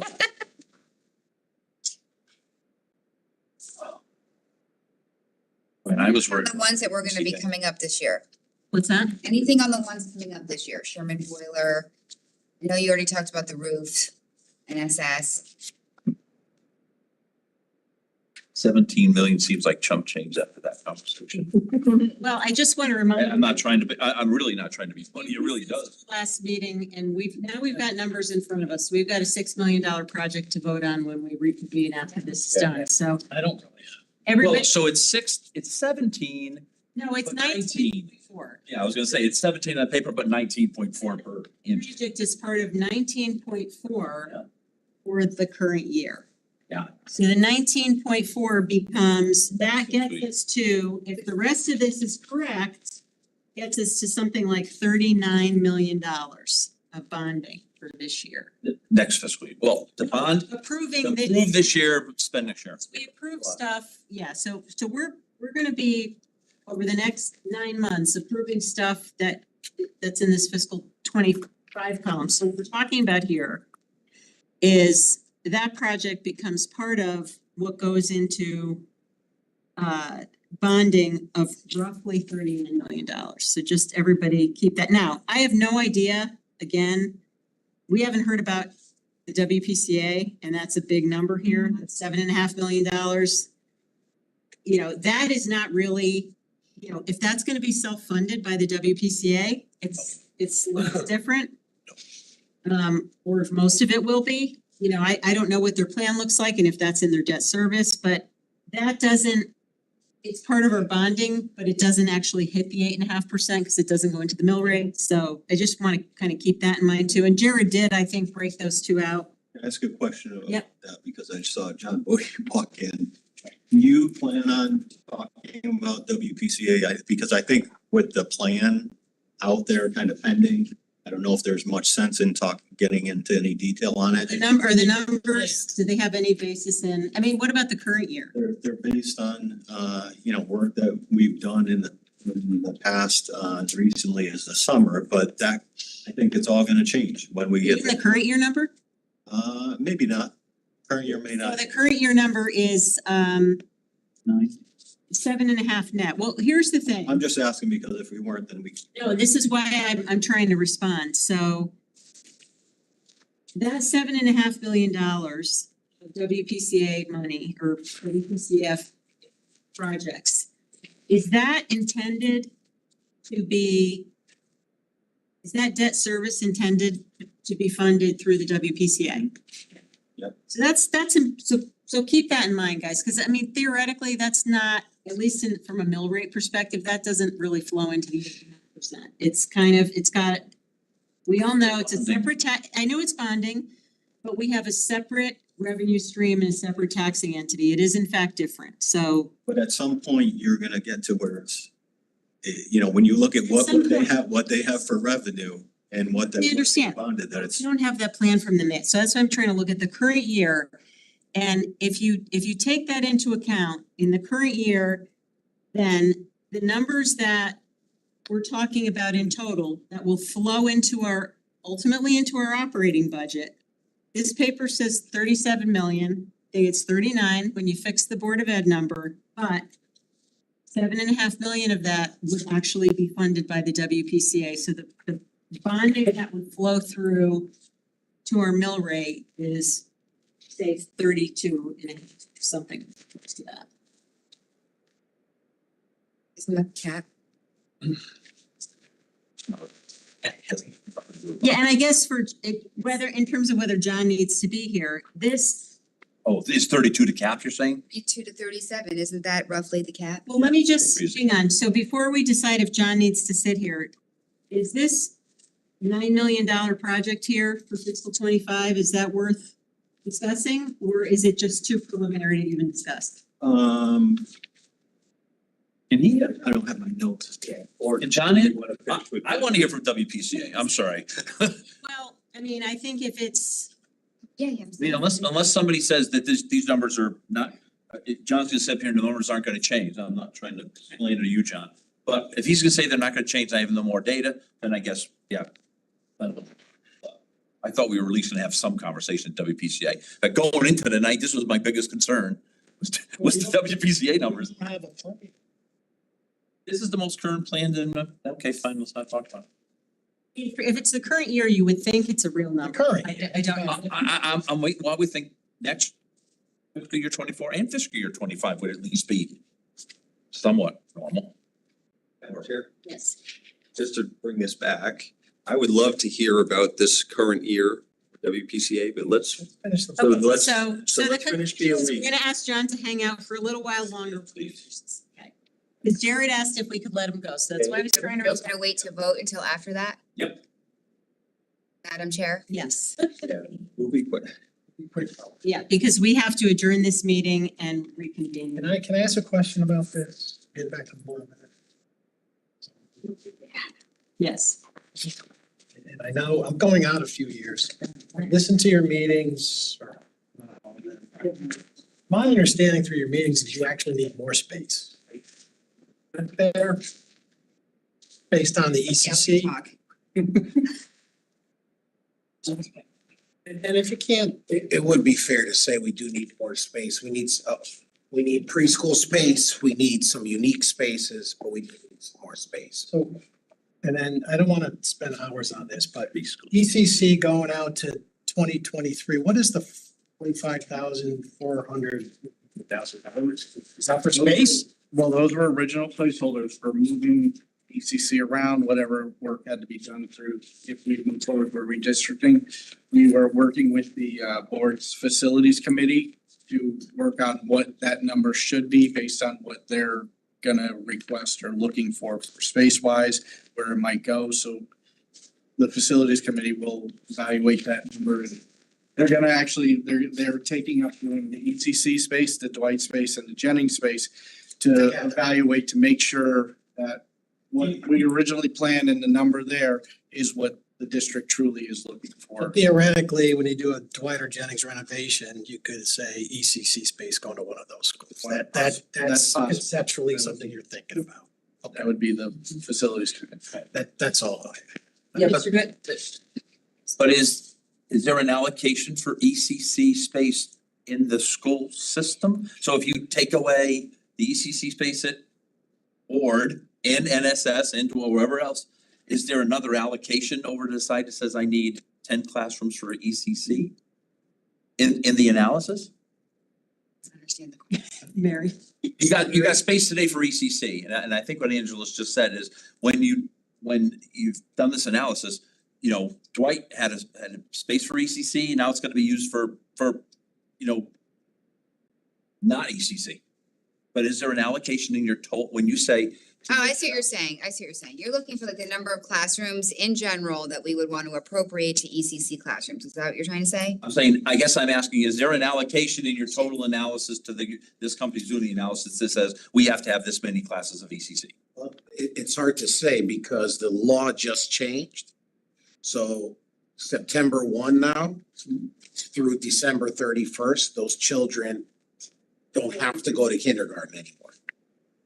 So they technically, it used to be December 31st was the cutoff for kindergarten. So if you were born in that year and turned 5, you can go to kindergarten. It's been bumped up to September 1 now. So they can request that their child can go to kindergarten with some criteria. But if not, they remain in preschool. And you have less kindergarten, right? It's the same. Right, but yes, but classrooms, less kindergartners spread out over 11 schools and say 30 classrooms. So pulling 3 kids from each doesn't change the allocation of kindergarten, but it will have a huge impact on the number of preschool classes. But temporarily, right? Like once you get it. No, I understand, but once you shift from December to December to September, it's self-correcting. It's a moving target. It's a moving target because any parent can ask to be considered to go to kindergarten or not. So it can change year to year. Yes. And it will level off. Yeah. But Were we legally always is variable Which- based on our class sizes. Just of, I don't know. Yeah, sorry. A lot of conversations going on. Are we legally obligated to provide school or kindergarten to 12 or preschool to 12? Both. Preschool to 12. Preschool. Really? When did that happen? We have students that have been identified. Pulling this down, I paid for it. From birth to 3 that were required to provide. I get the special needs, that's always. Yeah, we have special needs aside, right? Have been identified, I get, we've always had to do that. Yes. But does that allow everyone to go? Everybody in town gets free preschool now. No. And it's not free. You asked what the grade ranges are, and yes, it's pre-K to 12. So the children that we're not required to, we can bring them in, they pay a fee, but if there's no room, right? Conceivably, I guess you can say there's no room, we're full. We're full, you go to another preschool, right? Well, I mean, Not if we build another school. That's what I'm saying, but One of the things. I'm not trying to be funny, but that's what I'm getting at. Just ask. There's a big number that we gotta put kids in classes. We have to have adequate space, obviously, for all the kids that we have to provide services to. Right. And can I just add here, one important point that's not being mentioned in terms of capacity of ECC is the need for typical peers in classrooms with special ed kids. Yep. So we're not having classrooms where there's 100% special needs kids. That is not best practices from the educational standpoint. So we need, ideally, we would like a 50-50 split between, now there are tuition paying people come into ECC, but like we need the space for twice the number of special needs kids in ECC. Which is where the math gets. And that's my point. So we're not only allocating schools for kindergarten to 12, we're whole analysis is pre-K, and that pre-K can be split between special needs kids and non-special needs kids. But it's double, like, that's exactly right. We've had this discussion before, that having all special need kids is not the best environment for them, and it's a better environment for the kids who are not special needs. I mean, but that's going into your total analysis that says you have 11 schools. 15 classrooms that we accounted for in our analysis is that we already currently have 10. We have 6 at Ward and 4 at Stratfield. Yeah, okay, we could say, yeah. So we added, when we did our charge to the consultant, we added an additional 5, ECC taking it to 14. And then through the process after the statutory change, for the last 2 scenarios that we received, it went up to 10. That includes the Ward site though. So in elementary schools, talking saying 15 minus 6. No. 9 or 10. Yeah, 9 or 10 classroom needs in our elementary schools. Ward is still there. But post execution of this plan, there'll be no preschool kids at NSS. Isn't that true? I thought that space was gonna go away. Sorry, Stratfield. You just said you allocate, there's 6 There's 4 classrooms at Stratfield. Stratfield. They're gonna stay there? Not yet. I think your presumption in the analysis is that those 4 classrooms have to go somewhere else. Hence the reason you think you need 11 going on 12. Did have them moving because it, like, under a shift, you would probably need space there, whatnot. So yeah, or exactly, yes. But we don't know yet. Stratfield moves, for example. So if we know we need. What happens to those 4 classrooms at Stratfield?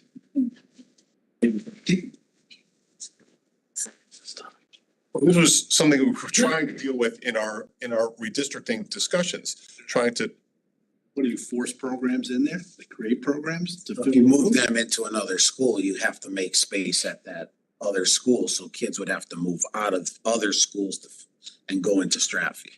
You'd have to redistrict. You'd have to redistrict, correct. So you might have already redistricted under the redistricting plan you guys are talking about right now, and then you have to redistrict again. No. Our hope was to do it in one move, because we have multiple facility requirements. And this was a complicating factor in all of our discussions. Now, as you may have heard, we're planning to go back to the state and say, with the racial balance mandate that they've given us, the disruption would be too great within their timetable, looking for more guidance from the state for how to proceed. But none of these other needs have gone away. So. Well, and also none of the redistricting scenarios fit within our current fit. So at the end of the day, we did an inventory of our classrooms aligned with the 5 different scenarios. And we were short in the short term anywhere from, 17 or so classrooms up to like 30 in the out years, something. And part of the factor in that discussion is the fact that we have a certain number of K-5 classrooms that just appear on a spreadsheet as K-5 classrooms, but these are spaces that are being used for other curricular purposes, for things like conferences with special ed parents, other special programming, things that would be difficult to find space to do elsewhere. using the spaces that we have. We're now having More spaces for. used for meetings with. No, so Is that what we're doing now? Cause I wanna know how many. So- classrooms We we need have. a nice big preschool, Walter Fitzgerald. you would have 3 special education teachers sharing a room at Jennings. So they service small groups of kids per their IEP. In a new school, you'll have small rooms that would be dedicated to that space. Part of the other issue, and it's nothing, I mean, there's nothing you can do about it now, water under the bridge, is though, when you're building new schools, I think if you can add as many classrooms as possible to a new building when you're doing it, you can never have enough space in a school. I get that. But that's water under the bridge. I get that, Mike. Don't look at me with Many, Mark, a lot of money to build. Well, Yeah, that wouldn't, $1,000. so we wouldn't need 11 school if Mill Hill was at whatever the. It's $900,000. 100,000, we've got at three. It's been a long time, we've all healed. We did that. Not sure, just wanna should we all? But unique spaces are something that, when they built schools in 1962, let's be honest, most kids that had special needs were sent away. I get it. And in today's world, we want to keep as many kids in district as possible. We do a better job. We save money, but we also do a better job. It does not do a service to kids to send them somewhere else on a bus for an hour every morning. If you didn't watch the September twelfth meeting, that's in our backup. So for everyone who's super interested to see every single building and every single classroom, all 291 that we've got in our inventory last year, this year, and then for under each scenario, you will see backup material that laid out every building and how every single one of those classrooms is currently being used. So I think that's super interesting for this board and for the community as a whole to understand how schools are used, or not just like first grade. Right? So you can go on and you can see how every single 291 classrooms are being utilized currently, and under each of the redistricting scenarios, how they don't fit, you'll see. I'm happy to answer any questions if you don't understand necessarily what some of those rooms are, like what's an MST, right? Like math specialist intervention, things like that. There's a lot of code in there, but you'll get a grip for it. Well, maybe, can I just make a suggestion? Because we could go down a rabbit hole on this. Yeah. So there have been a number of topics, paving, the town inventory of buildings, some of these larger topics, WPCA, where we've had dedicated time set at meetings in advance of when we're ever gonna have to vote on anything, so we could start to get a better understanding of what's coming our way. And I think, this, even though this is a little bit down the road, some of it's not that far down the road. So the seed money for Dwight is next fiscal year. And I think if we're gonna, if this is something that we have to start considering, and, we're talking about how we allocate surplus and do all these other things, I think it's worthwhile for the board at the appropriate times. I know you guys are still grappling with stuff. I don't think anybody's gonna watch them. It's hard to watch other meetings. No, I didn't say watch the It's meeting. easier to participate in a meeting and be able to ask questions. So I think it would be helpful to just get an overview at the appropriate time of all the pieces of this. What's happening with enrollment? What are the projections? How are the different space utilizations affecting our buildings? What does this look like? I could just tell you some of the feedback I've gotten was people feel like this ECC thing, they were surprised by it. Like people were shocked by the idea that we're out of space. You know what I mean? So it's something that I don't think a lot of people were expecting. Maybe we should have expected it, but we didn't. What do you mean? I'm sorry. Some of our board members have commented this to me. So I think that I'm not blaming anybody. I'm just saying you guys are intimate with this stuff. You talk about it all the time. We don't hear this stuff. It's been going on for years and years. Long as I've been on. Yeah. No, I get it, but I think some of us are like, it started off as this simple little plan, and I know I trusted you guys and I always approved it, right? Who's the gentleman who had special education who normally, what? Rob Mancuso, yeah. Rob came in and sold it and told us this would be a big money saver. it's now seemed to be taking on a life of its own and becoming a three-headed, it's becoming a. No, I think you're talking about a different program. I think you're talking about early literacy. EC is not Mancuso. We are expanding and has been very successful at preventing outplacements of Fairfield children. Okay. ECC has been with us for a long time. Acronyms.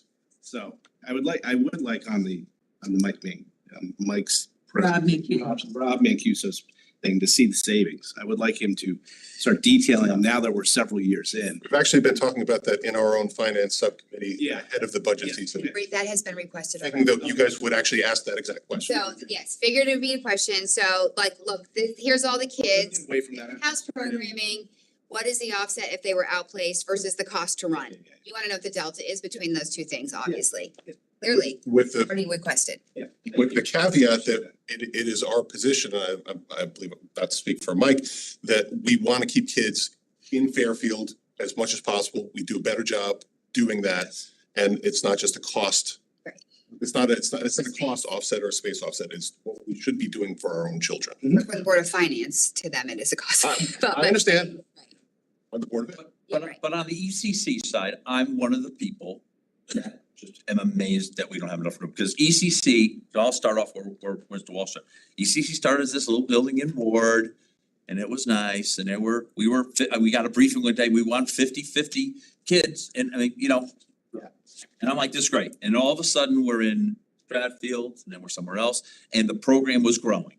And it was sold as, we're gonna make tuition. Are we making tuition? How much are we making there? The program has grown to the point where I feel like it's impacting the overall answer to your, you need 11 schools. Major going on 12. And if I'm not mistaken, the Ward facility was built to a capacity of 84 kids, which was what the need was at the time. If I'm remembering correctly, at the end of last school year, there were 236 kids enrolled between both programs and the ECC as a whole programs. Which is an elementary school size. We just say, we don't have room. 236, what do you mean you can't have room? We have room. What? We capped it at 84. We don't have room after that. For 85? There's a legal obligation on the people identified, correct? Yeah. Yes. Yeah, okay, I get it. We have an obligation to. Yeah, legally obligated. We have more than 84 special needs. Yes. Oh, yes. And it's rolling because when they turn 3 or 4, they can come in. Yeah. So Now there's gonna be even more with This whole September thing is gonna make it worse. And the fact that you want them to be only half of the It is about population, that's exacerbating that. And listen, the only reason I said obviously we're not, this board is not as intimate with the date. The reason I'm suggesting this is I feel like anytime. I can talk, I can say, I'll everyone go get some coffee, man. We can go right now. No, and I mean, do it now. I think you have. honestly, if these conversations are important, because when they don't happen timely, I think there's a. I think the big takeaway here is listen, and I'm not trying to criticize anybody about the Mill Hill thing, but I honestly don't believe that the people that voted against the extra Mill Hill classrooms, had they had the information that we have today, maybe they would have maybe you guys would have made a different decision. I mean, we are 3 years later saying we're running out of space and we've got to do. Because someone. Happy to who did that resend meeting the in video. 2019, these were arguments that we made at the time. Sure, there were arguments, but Without again. backed up with facts, declining school attendance. Arguments we made at the time based on ECC enrollment and projections. We can, and I don't wanna go down this rabbit hole, but all I'm trying to do is say to have a good process going forward, right?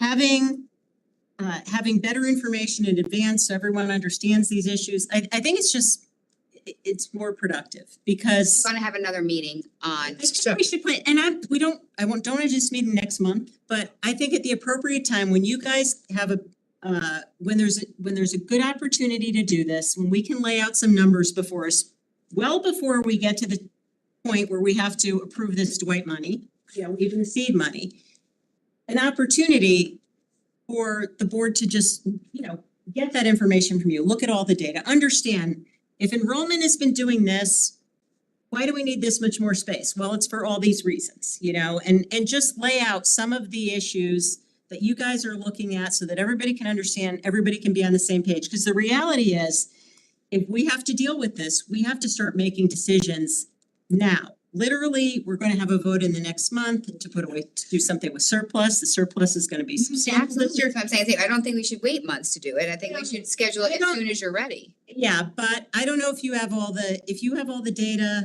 or not. You sound like you're still waiting for some things. You kind of came to an impasse with the state. So I don't know if you're ready to do that or not. We could talk about when it should be. But I do think it's good in advance of these things coming before us for a vote, if everybody starts to get up to speed. So that's my suggestion. I don't know how anybody else feels about it, but. Yeah, I do too.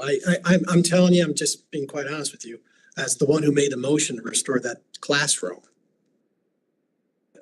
The ECC thing has surprised me greatly too. I thought, you're looking at me cross-eyed, but that doesn't. Thank you, John. I just don't understand. No, but that's, listen to me.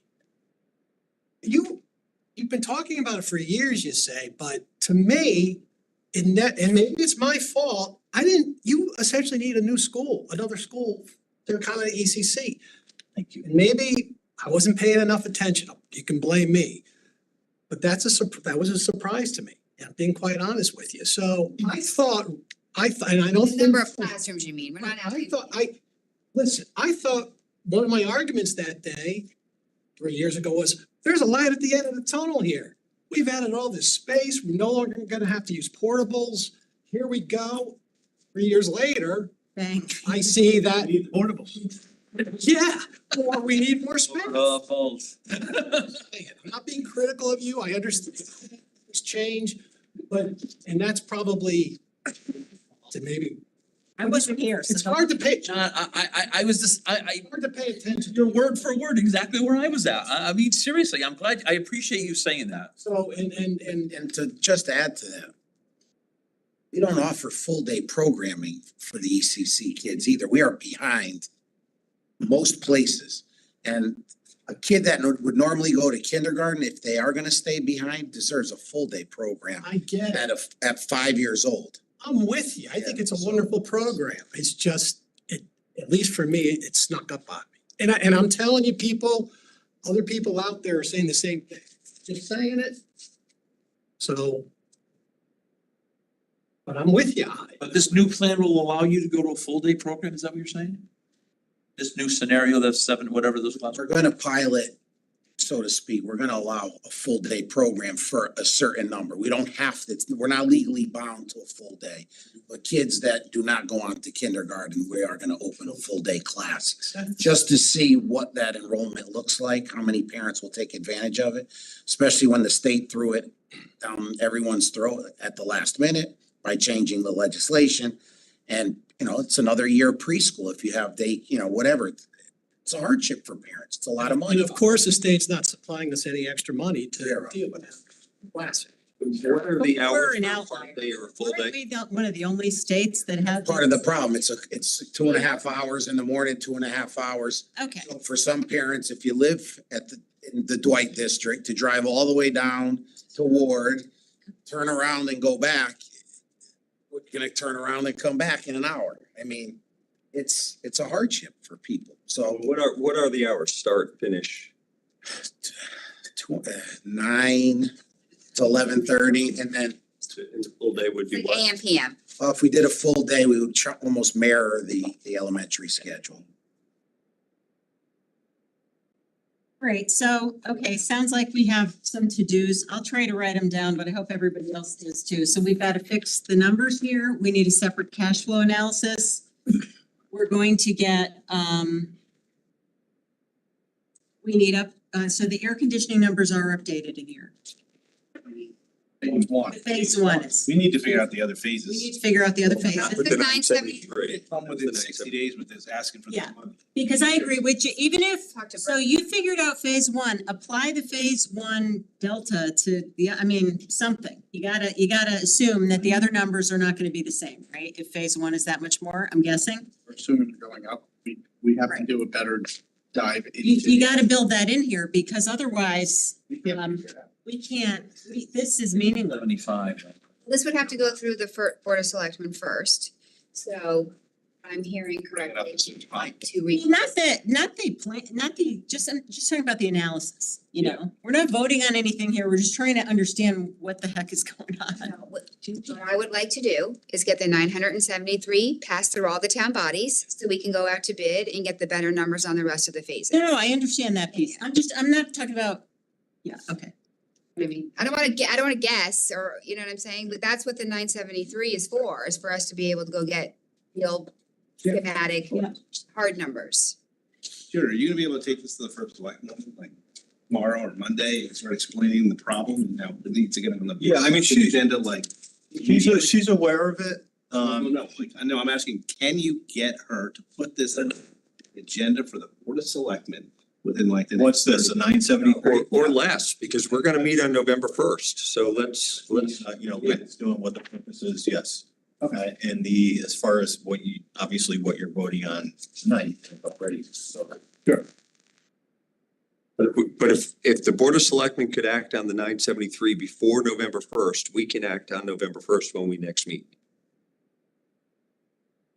I will tell you that the money for the drawings and stuff, and to figure out what it's gonna cost for Dwight, I think needs to be to go.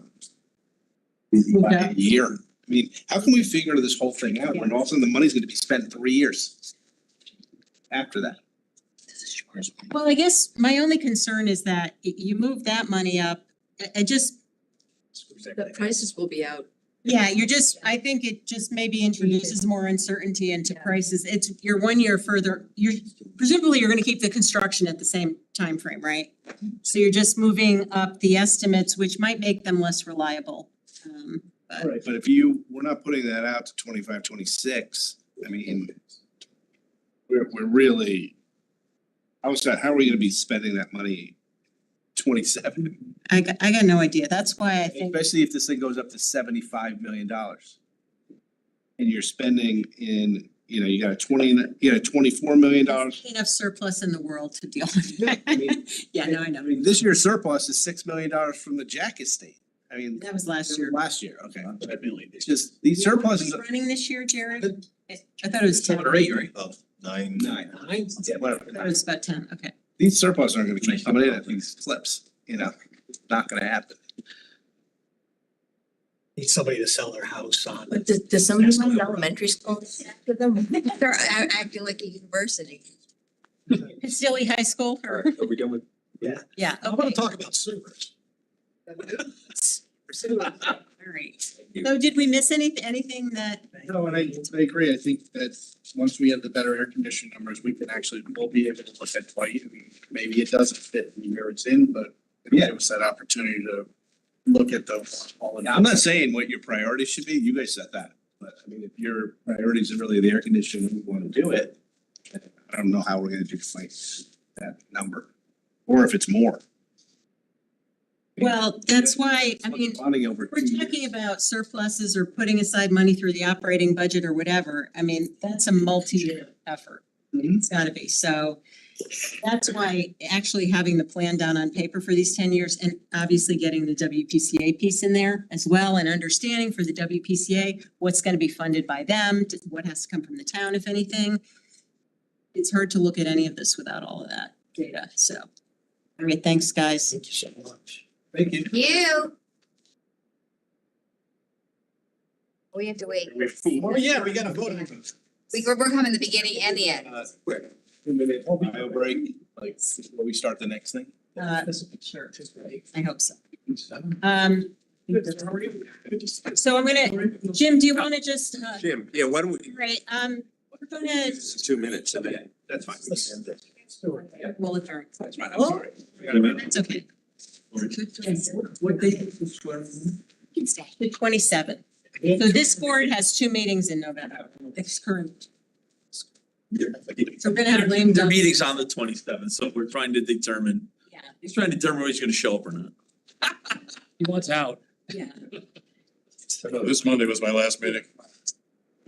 I think you got. Wow. Okay, let's let, They're gonna teach that, you can't do it at the same time. All right. all right, So so WPCA, and I think based on what we just chatted about in the back of the room, it's probably not worthwhile talking about anything beyond the discussion.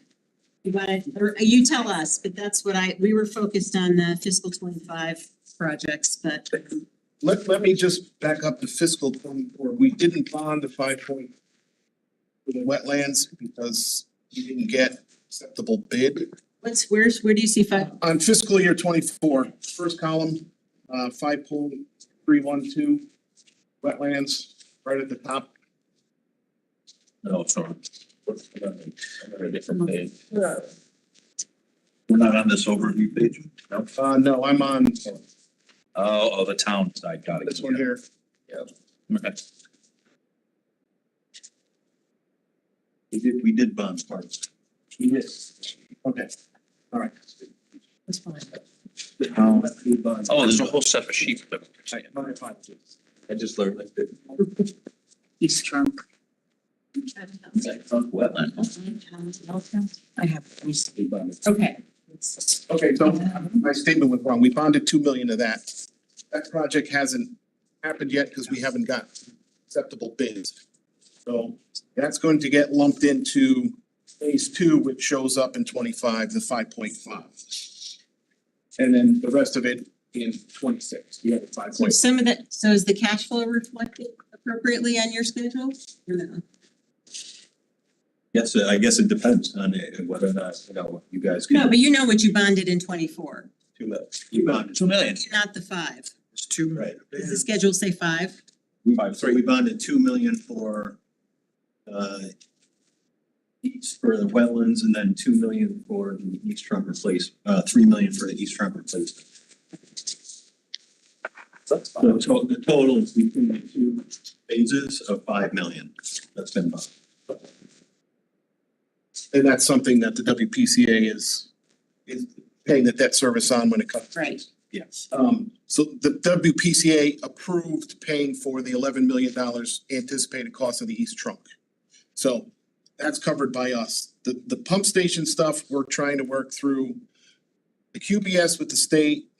They had one set of parameters to use at the end of August, and then when we had a meeting with them the other day, they kind of 180 on it. So there's a little bit of work to do there. So what you see in 25 is probably correct. Beyond that, I would say the other 5 million for the rest of the East Trunk would probably be, because we're planning on going out, hoping to go out to bid in early spring for that. And the anticipated duration is probably 16 months. So I would suggest, and John, this isn't for you, it's probably a to-do for Jared. I think what we need, and anybody tell me if you disagree.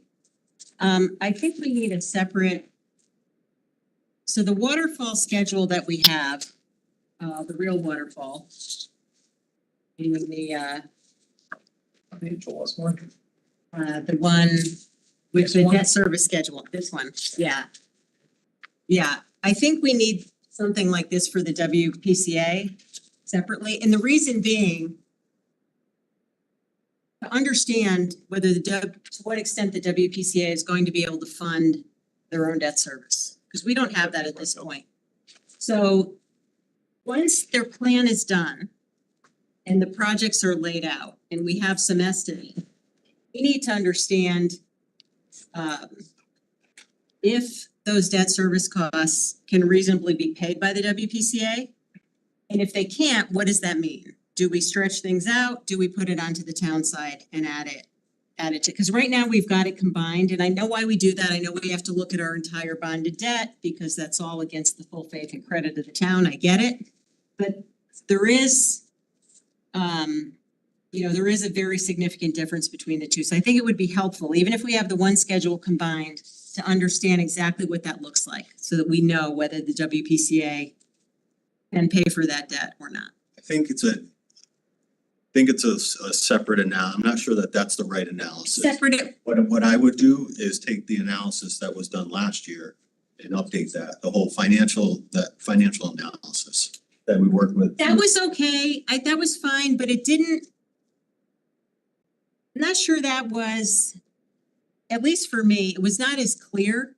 Like this kind of tells you your debt service. So whatever the analysis is, I don't care what format you put it in.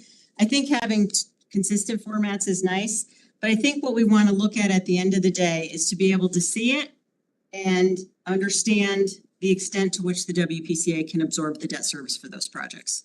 I found that schedule that Joe did to be a little confusing. I didn't understand it, so maybe that was just me. But if that's clear and we can see that and we can see what the spillover is for the town, if any, and if that's a decision we want to make or we don't want to make, and therefore that means we have to, change the timing of those projects. I mean, the benefit of that for the town is that you can see, and by definition, the way that we set it up, it's debt service to budget. That's. Right, but that that. WPCA debt service is not in our budget. And that's why I'm saying, we keep talking about this 8.5%, but the WPCA is not a part of that.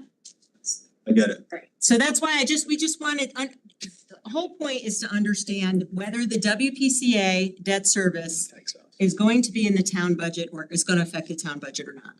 And what I'm saying is if you use that analysis and apply that to WPCA, it would probably find that WPCA as a debt service as a percentage of their budget, probably way over 10%. Right, and I don't know if 10% makes sense for the WPCA. Or if the WPCA theoretically is supposed to just break even, right? I mean, there may be a different analysis there. The question is, can they afford to pay their debt service or not?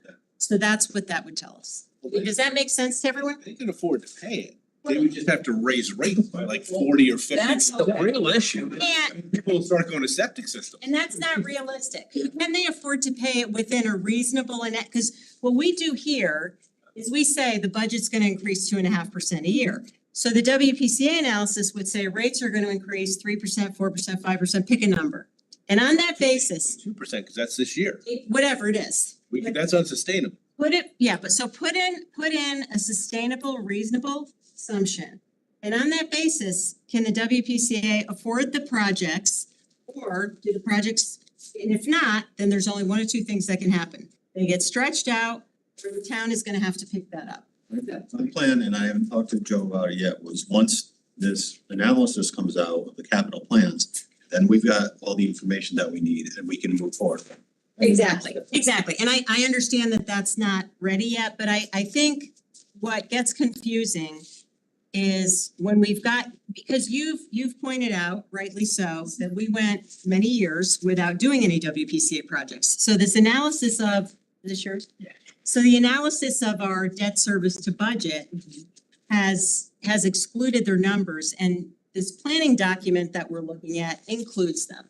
So we're including numbers that aren't kind of in the denominator of the 8.5%. And that's why I'm trying to look at it in two different pieces. So, okay. Does anybody have questions for John? Well, I just have a question about because the analysis that Jared's talking about, that Joe's analysis that said WPCA goes broke in like fiscal year 32.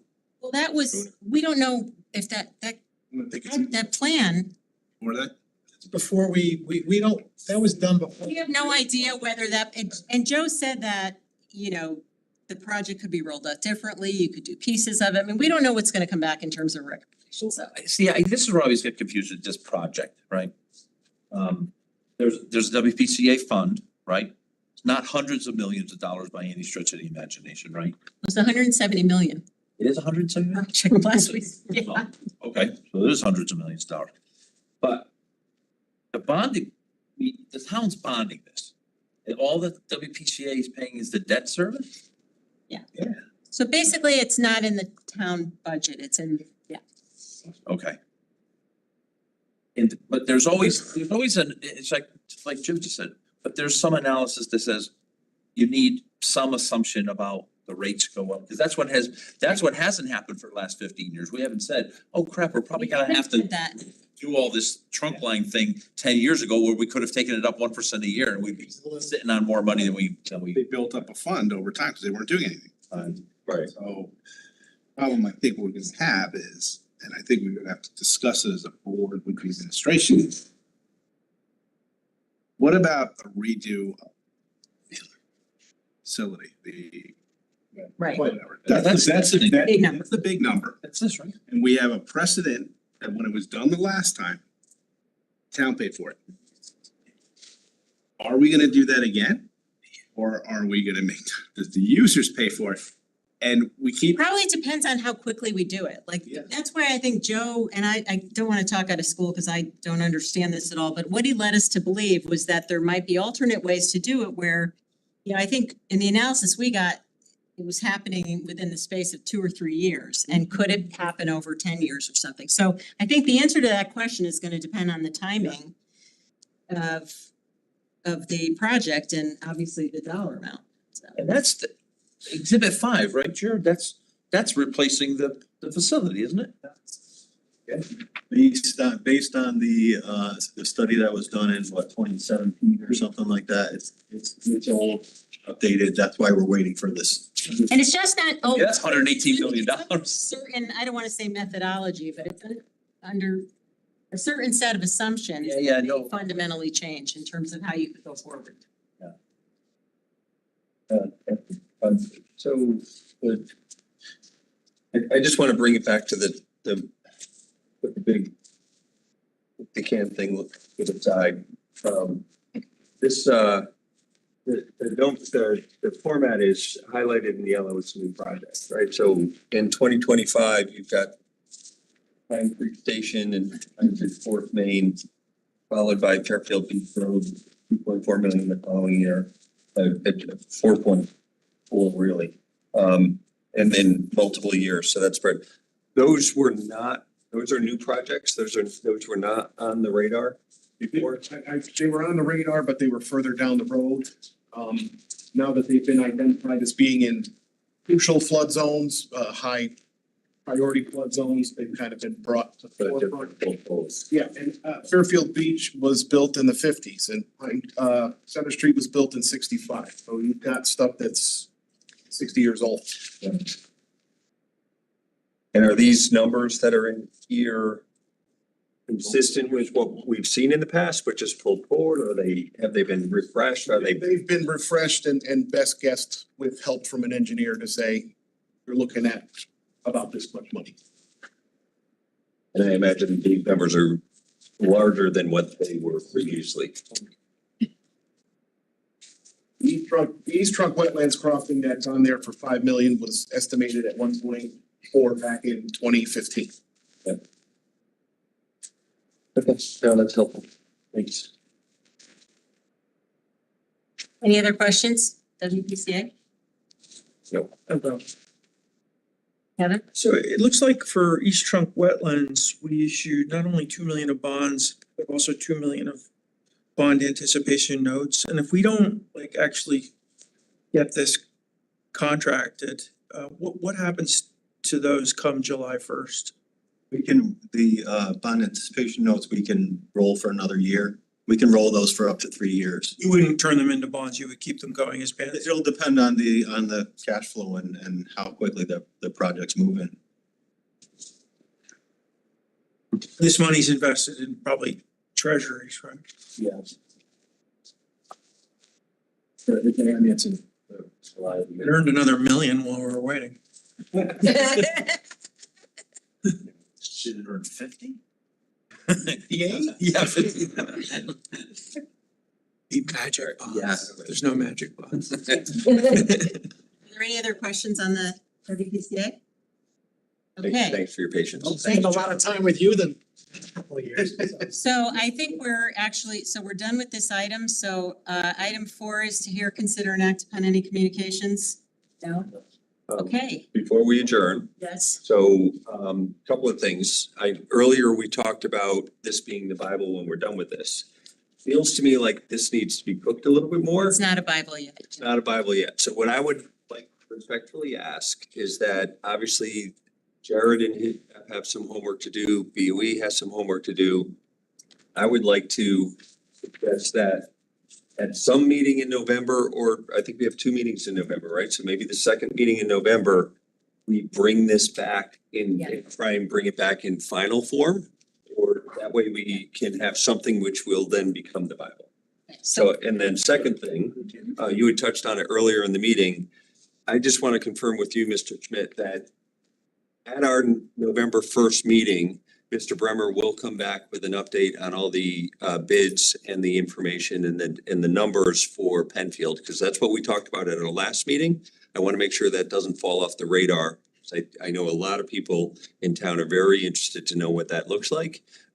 We didn't get that detail at the last meeting, and he did confirm at that meeting he needed a couple weeks. We felt like this was not the right meeting for that, but I want to make sure that he's on the agenda for our November first meeting. If it's for the people of the town, he did an update at the Board of Selectmen. Right, but he didn't do that with us, and he did commit to doing that. Did he do an analysis of the bids compared to the money that was authorized and? I don't think he had that yet. Okay, cause that's what we had asked for, okay. And the reason being is there's fencing up, there's trucks in there, it looks like stuff's happening. We don't, the insurance number was several $1 million higher than. A couple $100,000. No, the covered amount. Covered amount was higher than the amount we approved, so we just want to see the pieces and it's hard to understand how we can be in the midst of this thing and still not have the numbers. So November 1st. So what I'll also take as an action item is I've got scribbles here. I'll write down what I think all of the to-dos are on this. We need to make 24 numbers up to actual. We've got the BOE numbers. We're gonna add, we had a few questions and things on here that I think we need to get this into final format. So I'll circulate that among board members in case I missed anything. And and then maybe at the second November meeting, we can have an update. I can't promise that that'll be done. Like I said, the report on WPCA may not be till the middle of We'll next. have it done as to, We'll get it done as soon. get an update. Why don't we agree that for that meeting, we'll get an update, at a minimum, correcting the items that we know about. I mean, we've got 24 actuals can be corrected, the Board of Education numbers can be corrected. There's some items on here that are just, even understanding that the WPCA is awaiting their report. There's still some other things we can do. And that analysis, as I said, at some point, we're gonna have to see it separately, so. All right. You all have received the purchasing policy. I've spoken to most of you. If you haven't received it, you're dogging it, or if you have a question, please let me know and I'll try calling you. Email. Yeah. If you don't have it, just let me know, please. It went out last week. Last Sunday, went up a week, Sunday. No, I'll let you know either way. Okay, yeah. You're very anxious to read it cover to cover. I've been waiting for years. Yeah. So again, in my note, it's 111 pages, which seems daunting, but the first 38 pages are the actual policy, and the 70, whatever the math comes out to be, are exhibits and stuff like that all need to be updated when we finally go to print. So focus on the first 38 pages, and I'm gonna have a overview of what the whole document is with the committee first, and then we're gonna vote on it. Thanks for your efforts. A lot of work. Hallelujah. I have a communication. Hallelujah. I'm on the negotiating committee, as you know, for the teachers' union negotiations. Obviously with Ms. Jacobson, and all I can report, I just want to write that I talked to the attorney, because it's confidential, those meetings, so I've never been able to update anybody on any of it. But we have the negotiating committee reached an agreement on Tuesday night through mediation. But I can't tell you any of the terms, so they've got to ratify stuff and it will come before the RTM, so that's all I can say. And the timing is, okay, so it's done and we'll have a. Done by the November, I thought? They have to ratify, that's my hope, To ratify it and then November, that it's is. to go to November to the RTM. So it'll be in place for the budget that we get. Yes. A lot of hard work. Yeah, no uncertainty like some of the other ones. Okay. Good thing we don't have to go to binding arbitration, if it gets. by the RTM. You're good now. And there you. That's all I- You're good. Great. No, thank you for representing the board. Any other communications? Later, yeah, after it's all done, I can talk. You said no. Don't talk about anything after either. Fact that nobody commented on the new format. Talk about like we ordered pizza. Projects and how many. I didn't think I could talk Now about you it. Why are gossip. you talking about this? Happy with it. If you remember, we used to have year one, year two, year three, going all the way down, and it would roll out to several pages. Yeah, and you did it. You can see the continuity of projects. Now it's all on one page. So I think it's easier to read and. You mean exhibit one, exhibit one is really got together. Thank you. I think exhibit one is a great review. If there was no complaint, and I'll take that to be a good sign. Yeah. Yeah, very good. All right, I will make a motion to adjourn. Second, Mr. DeWitt, all in favor? Haven't signed off yet. Oh, Don't sign off. yeah, yeah. No, I mean- so we're gonna. Thank you. See you guys. Well. Great, thanks for. For all your input. Nice. Couple more meetings for us to say. Really. All right, how are you? See ya. No. I tripped on the. I know that. Yeah. Like mobile anyway, so. The biggest issue that I've had is that I can't, This is a great gym meeting.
We recessed in order to have the capital planning meeting and understand where this project fell into the total